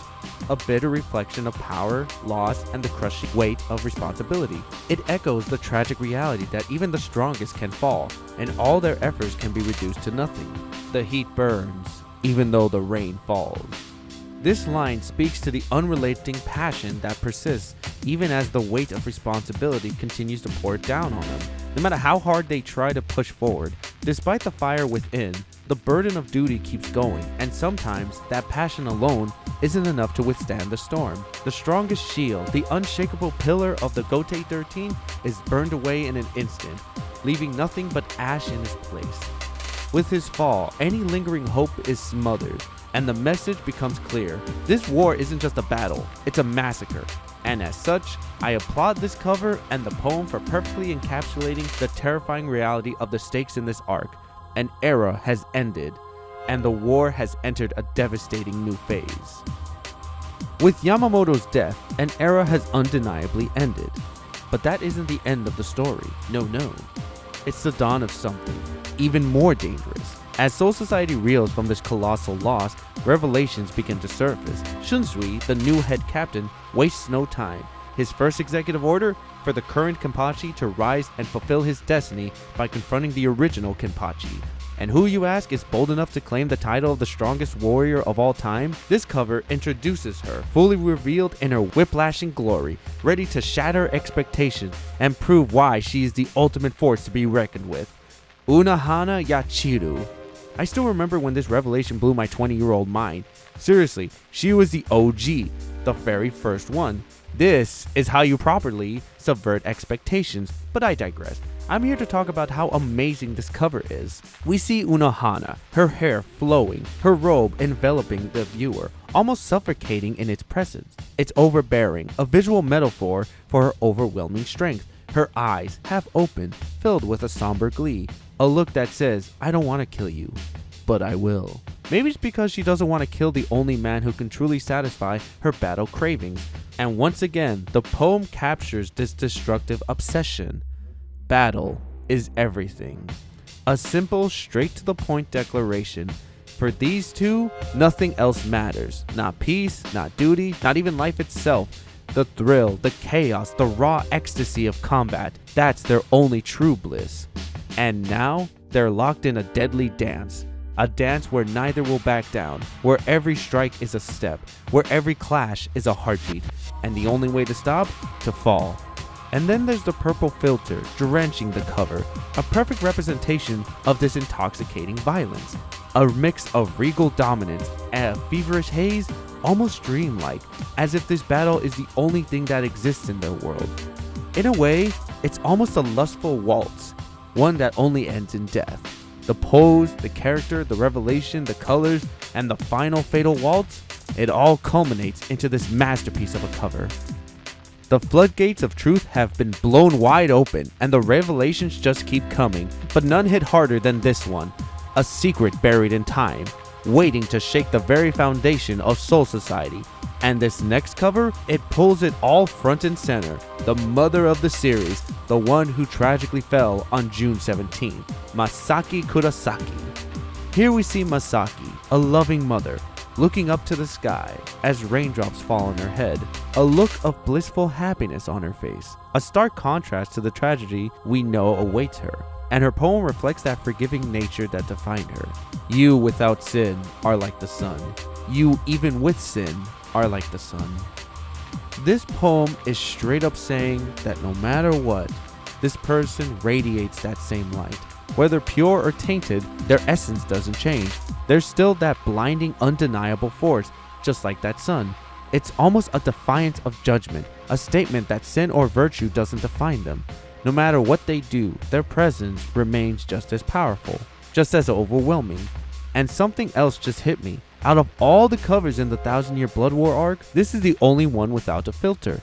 A subtle but brilliant artistic choice, hinting at Masaki's purity, her untainted light, amidst all the war and carnage surrounding her story. Not only is this an amazing cover, but it also serves as a beautiful revelation of Ichigo's inner turmoil, his past, his identity, his struggle to make sense of it all. A masterpiece of a cover through and through. Just when you think you've grasped the truth, another revelation strikes, shattering everything once again. And at the center of it all is Ichigo, caught in the storm of his own identity, forced to confront the one truth that's been hiding from him all along, the true nature of Zangetsu. It has been a damn good while since we last saw him, and yet he remains upside down. But this time, there's a shift. Instead of standing front and center, he's leaning, most likely falling. His glasses are shattered. His face carries the weight of regret, the look of someone who knew they were lying to someone close to them. And then there's the yellow filter surrounding him, a visual cue that speaks to his cautionary attitude towards Ichigo. An emotion reflected perfectly in this week's poem. I believe the world is full of danger. I want to protect you from it, only because inside me is the same impulse as that danger. This poem acknowledges the duality within, a truth most try to ignore, the realization that those who wish to protect often carry the same destructive force inside them. It's a perfect mirror to Ichigo's own journey. Zangetsu, the one who guided him, protected him, and gave him strength, was actually Yhwach from 1,000 years ago all along. The thing Ichigo feared the most was actually within him the entire time. But now, with this revelation, he's finally free. Yet this isn't the end, it's just the beginning of the last 9 days, where everything we know is flipped on its head, and the stakes reach an all-time high, a fitting cover to encapsulate the weight of those revelations and the tragic beauty of what's to come.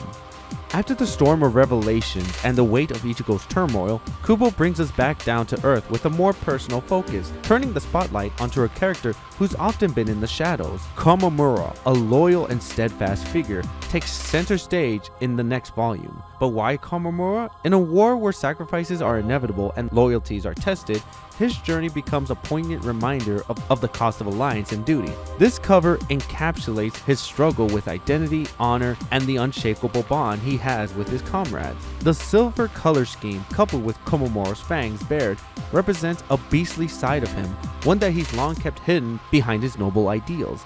The poem, "I will continue to fight myself as long as I have the fangs in my heart," reflects his internal war and hypocrisy. Just as his old friend Tozen fell into the trap of blinding himself for his ideals, Komamura becomes a tragic figure, stuck in the same cycle of self-deprecation. His unwavering loyalty and sense of honor ultimately led him down a path of self-destruction, making him both a reflection of his former friend's downfall and a warning for the price of absolute devotion. In a war where even the strongest have fallen, the stakes have never been higher, and fear itself has become a weapon. And no one embodies that creeping all-consuming terror better than the hell of a boss supervisor Asnot, the twisted embodiment of dread. Here we see Random looming ominously, his unnaturally long neck stretched upward as if he's peering into the abyss. His jet black hair drapes over his shoulders, a stark contrast to the spiked mask that serves as a haunting reflection of his tormented past. But the most unsettling part? His hollow, blood-crying eyes, a chilling testament to the fear he sows. And with his entire design built on a stark black and white contrast, his outfit carries an eerie sense of refinement, almost unsettling in how formal it looks. The crisp buttons add an extra layer of cool factor, making his fear-inducing presence even more striking. Honestly, I'd love to own that drip myself. And the poem definitely feeds into the whole fear theme. There is no difference between living and being allowed to live, just like there is no difference between dying and being killed. Because in both cases, control is an illusion. Whether we struggle to survive or merely granted permission to exist, the end result is the same. It's not always up to you whether you live or die, and in war, that distinction is meaningless, and that unsettling reality is what makes Asnot's philosophy so terrifying. And in a way, this reminds me of a modern philosopher's wise quote: Piss out, Duelo, and shit out, Duelo, until they're thick! Because at the end of the day, whether you live or die, whether you piss or shit, sometimes you're just a victim of circumstances beyond your control. The chilling blue filter drives this home, coating everything in an icy, suffocating dread. It's as if the very world around him is constructed to amplify that terror, leaving you to wonder if it's all real, or if it's just an imagined nightmare playing out in your mind. All these elements culminate into another massively crafted cover, one that not only elevates the series but solidifies Random Hiri as a force to be reckoned with, both in raw power and in the nightmares he leaves behind. Where fear once ruled, the mind now commands. The boundaries of reality blur with the power of imagination. Sometimes brute force isn't the answer. Often the greatest weapon lies in the limitless scopes of one's thoughts. And no one embodies this unparalleled power more than the most unlikely of the Stern Raider, Gremmy. We see this femboy smiling with mouth agape, similar to a child who's getting free ice cream after school. And as always, the Quincy strip is as eloquent as always, and I might have a jacket similar to that. But the main feature of this artwork is the fact that he's not entirely there, like he's fading into existence, hinting towards his imagination powers. And that red filter, that might be foreshadowing to when he released that comment over the Serite just for shits and giggles. But this poem is pretty self-contradictory for such a vast mind. Beauty is nothing being there.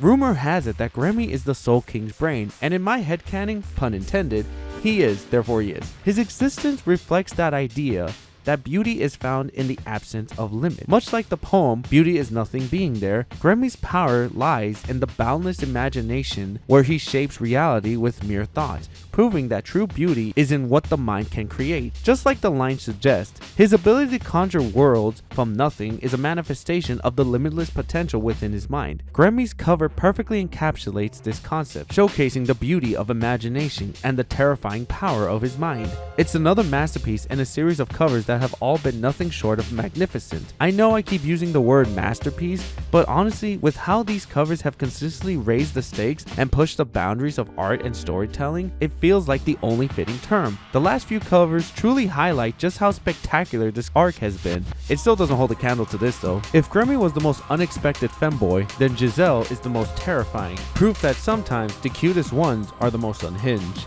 And I hate him. Here we see him in full e-girl mode, lunging at you with a playful kissy face, a little sailor hat tilted to the side, and two thin strands of hair sticking out like a cockroach antenna. The rest of his jet black hair drapes over his shoulders, and of course, he's got a little purse by his side, because why not? At first glance, Giselle looks like your run-of-the-mill e-girl. Seriously, I've seen this way too many times, like what the hell? But underneath that cutesy exterior lies something beyond sadistic and malicious. That simplicity makes him even more dangerous. His only real desire is indulgence. And when someone cares about nothing but their own twisted pleasures, there's no limit to how far they'll go. And you'd think the filter would be red, symbolizing love, but no, it's back to blue. A chilling reminder that his affections are anything but warm.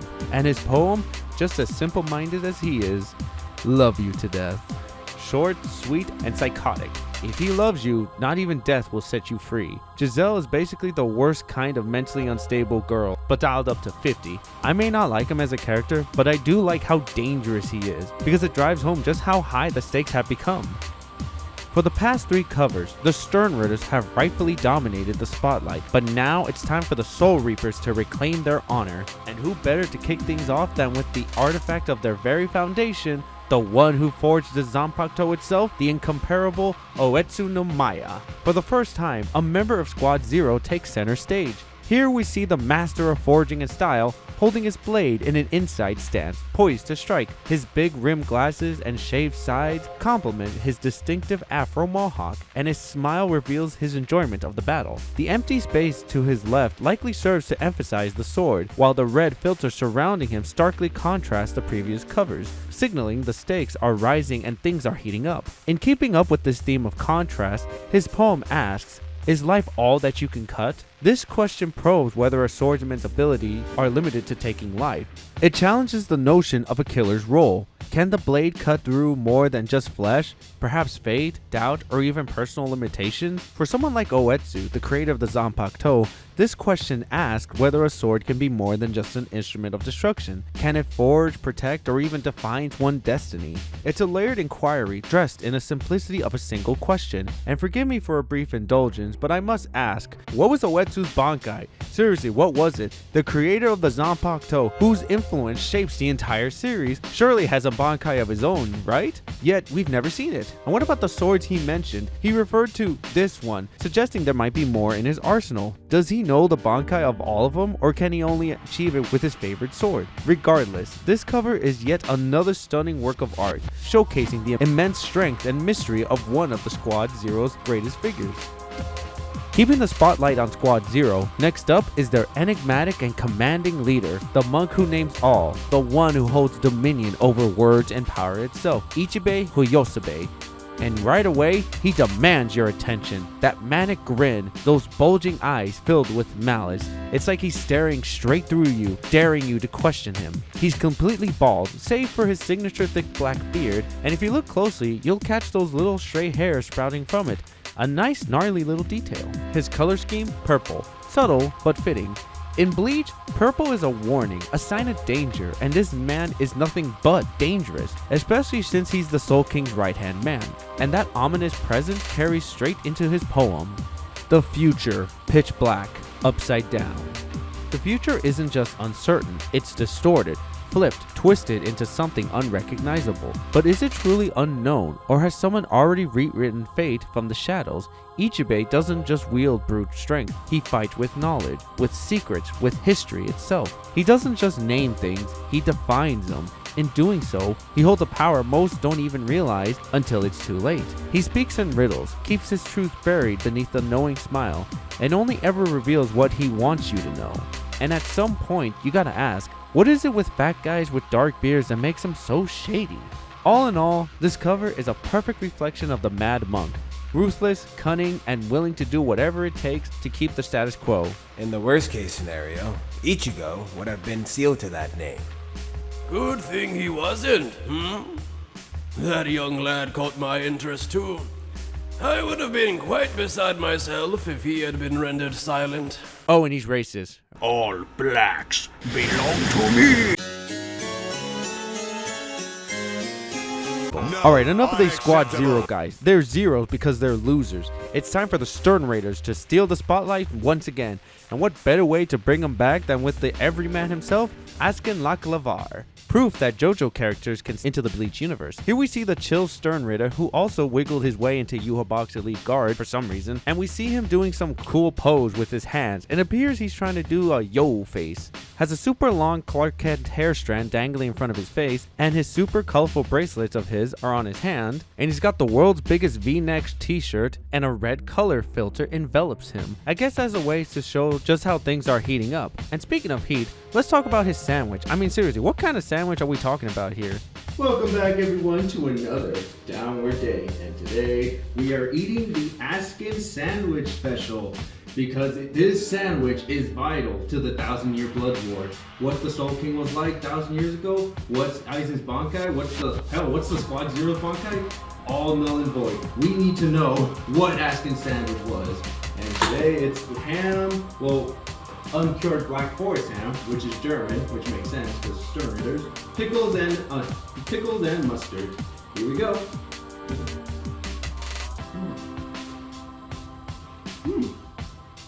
Very good. And this week's poem goes as such. Doesn't all that venom make you dizzy? The poems question whether someone who constantly spreads toxicity, whether through words, actions, or intentions, ever feels the effect of their own venom. The more poison they dish out, the more they risk corrupting themselves, becoming trapped in their own malice. But if they've been doing it long enough, maybe they've built an immunity, numb to the damage they cause, both to others and to themselves. An obvious nod to our icon up here, and his powers, and this cover was so good that it appeared in the anime's Danton, and Meme Review! It's so goddamn cold in here that you... As stated previously, we see this fine fellow pointing at the screen and is calling it cringe, a perfect template for whenever you see something dumb and you must point it out and how atrocious the subject on screen is. And as such, I rate this and its cover as a fun topical meme. And now back to our regularly scheduled program. And just when you thought the Stern Raiders couldn't get any crazier, enter Bazby, the true fire starter, the guy who's all about burning it all down.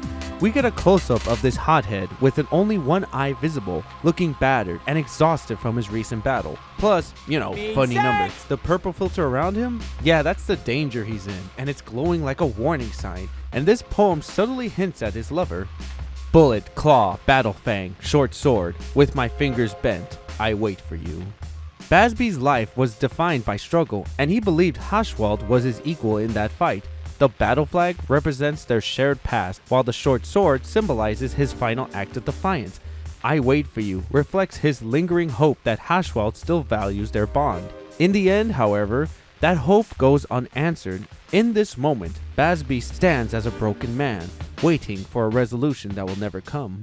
But behind that stoic defiance lies a deeper story, one twisted with betrayal, unspoken longing, and heartbreak. A story that ties Bazby to the one person that should have been his ride-or-die partner, Haschwald. This next cover brings in the right hand of Mustachio himself, looking down with an icy contempt, probably aimed right at Bazby. His golden hair flows like he's in a shampoo commercial. His head is tilted just slightly, giving us a split view of his disinterested eyes, and not a single scratch on him. Pristine, untouched, draped in his fluffy noble collar like he just stepped out of Quincy Vogue. Now the fact that these two covers are back to back, oh, that was intentional. And listen, I'm not gonna dance around this. Kubo knew what he was doing. These two are clearly dating or fighting because they're dating or dating because they're fighting or fucking, I don't know. It's complicated. But what I do know is that these covers perfectly complement each other. Bazby is rough, raw, bleeding. Haschwald is clean, composed, and cold. Two sides of the same coin, star-crossed warriors. And honestly, if they just flipped one of these covers, just one, we would have had them looking directly at each other, face to face, eye to eye. But the poem fills in that gap perfectly. There is no pain as long as I keep my eyes on the balance scale. That line, that's Haschwald's whole internal conflict. He's suppressing everything, every emotion, every lingering attachment to Bazby in favor of duty, in favor of balance. Meanwhile, Bazby's over here practically begging for a spark of the old days, but all he sees is betrayal. Both of them are caught in a war where loyalty and love are tearing them in opposite directions. And that teal filter around Haschwald? Yeah, that's not just for style. That's the color of the cloak Yuhabak gave him, symbolizing not just power, but control, submission, status. Once again, these dual covers aren't just visuals, they're storytelling, a portrait of a beautifully tragic breakup arc disguised as a Quincy Civil War. And yes, I love it, but this would have been a better cover. This changes everything. With the series nearing its climax and the battlefield growing more intense by the minute, it's moments like this that reminds us that Bleach is more than just conflict. It's about emotion, connection, and quiet tragedy, and few characters embody that better than Nemu. In the midst of all the chaos, we are given a rare pause, a moment of tenderness from one of the most misunderstood characters in the series. This cover of Nemu is delicate yet heavy.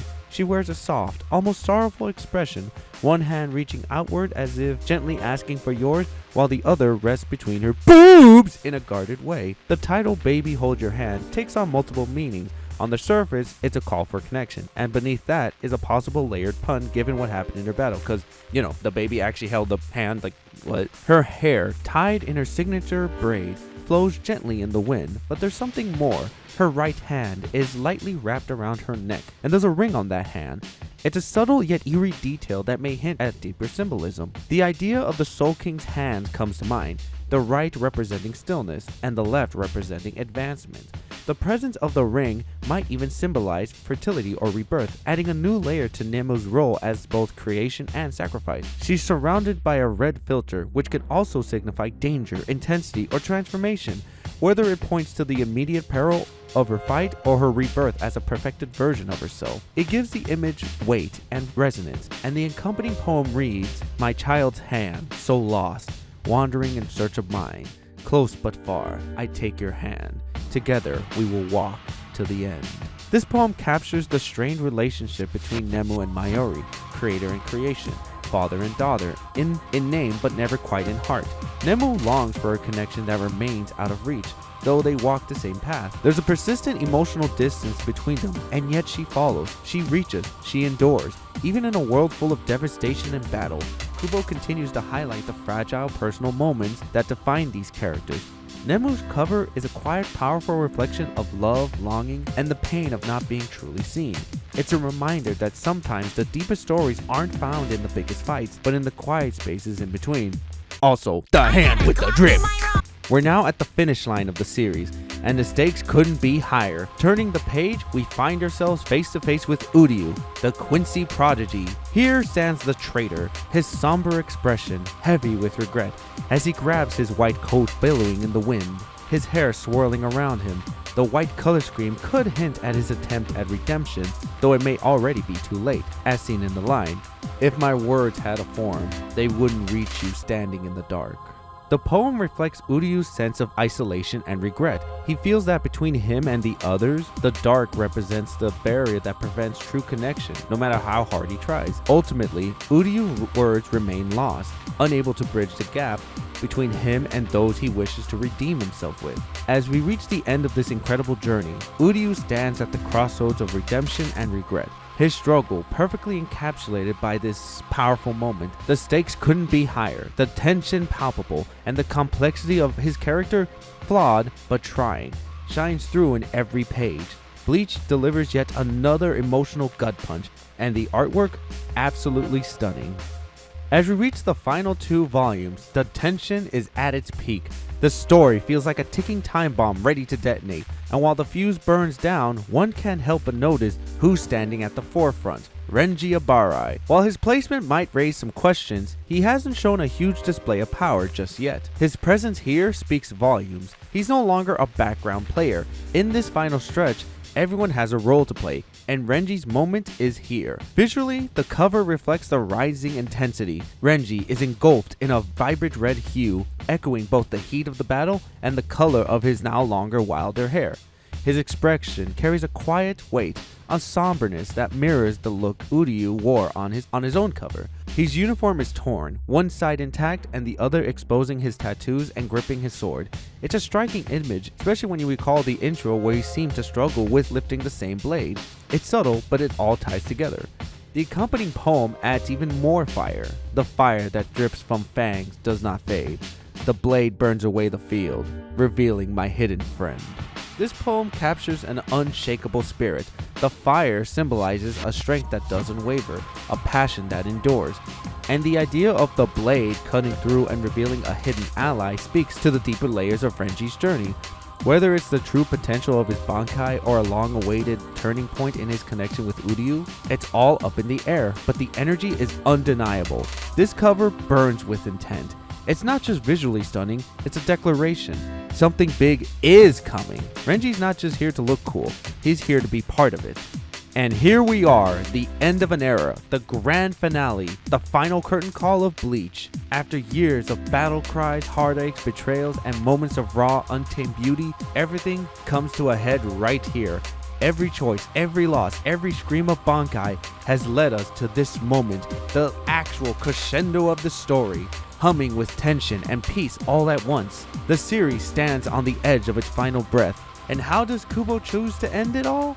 With stillness, with grace, with two figures who started it all. For the first time, the cover doesn't just showcase one character, it gives us two. Ichigo and Rukia, back to back, arms crossed, smiling, no blades drawn, no blood spilled, just quiet contentment.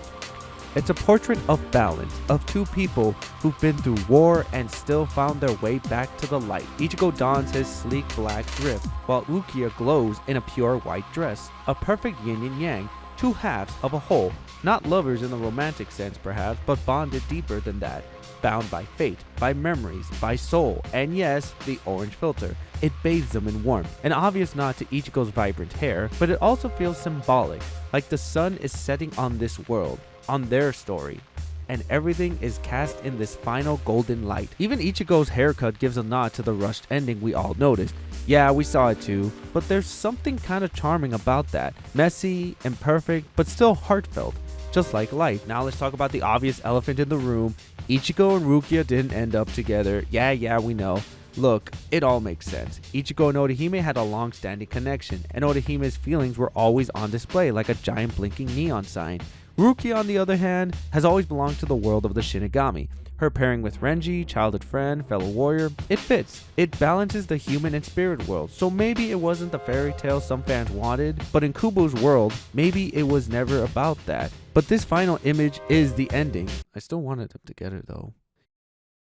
Ichigo and Rukia, smiling, not in love, but in peace. They've come full circle, from the night she gave him her powers, to the battles that tore him apart, and finally to this calm moment of understanding. They changed each other's lives, and that bond is unbreakable, even without romance. And then we get the final poem of the series, the last verse, the one that closes the book. Even without a form, we will never stop walking. It's beautifully simple. It speaks not just to Ichigo and Rukia, but to all of us who followed this journey. Even as the story ends, even as these characters fade into legend, their spirits marches on. Their impact is eternal. So whether you're here for the fight, the feels, or just the fashion, we made it. This is the final cover. A soft goodbye, a quiet thank you, a promise that even when the ink dries, the story never ends. And to that I say, thank you, Bleach. It's been one hell of a ride. But before we go, I'd like to give my top 11 covers. Because why not? Number 11, Volume 16, Hitsugaya. I just like the fierce determination on his face. Number 10, Volume 36, Shinji. I just like the whole backstory and the mystery of this cover. Also, his hair is cool too. Number 9, Volume 2, Rukia. She just looks oh so elegant and simple. Number 8, Volume 22, Ukiyoda. The simplicity of his stance just brings back so many memories. Number 7, Volume 18, Soifong. The action really makes it great. Number 6, Volume 17, Yoruichi. Why is my peepee so big? Number 5, Volume 33, Noitora. I love his design and how menacing he is. And also, he too is number 5. Number 4, Volume 40, Ukiyoda once again. But this time, it's a stark contrast since his last appearance, and it goes so fucking hard, and in a dreadful way. Number 3, Volume 63, Asnot. I just love how haunting and stylish it looks. Number 2, Volume 59, Urahana. I just love how foreboding she is. And the best Bleach cover in my opinion has to be Volume 49, Ichigo himself. Mainly because I just love how sharp he looks, both face and drip wise. With all that said and done, don't forget to like and subscribe. And this has been Dino, and I'm beyond hyped for the finale of the 1000-Year Blood War arc. Hell yeah!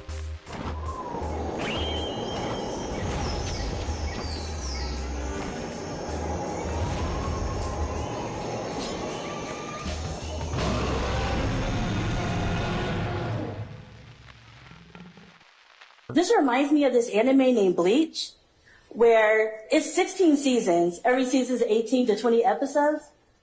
And they have season 4 and 5. They have these bouts. They're the villains of the whole thing in season 4 and season 5. The main characters are trying to get them out of Soul Society.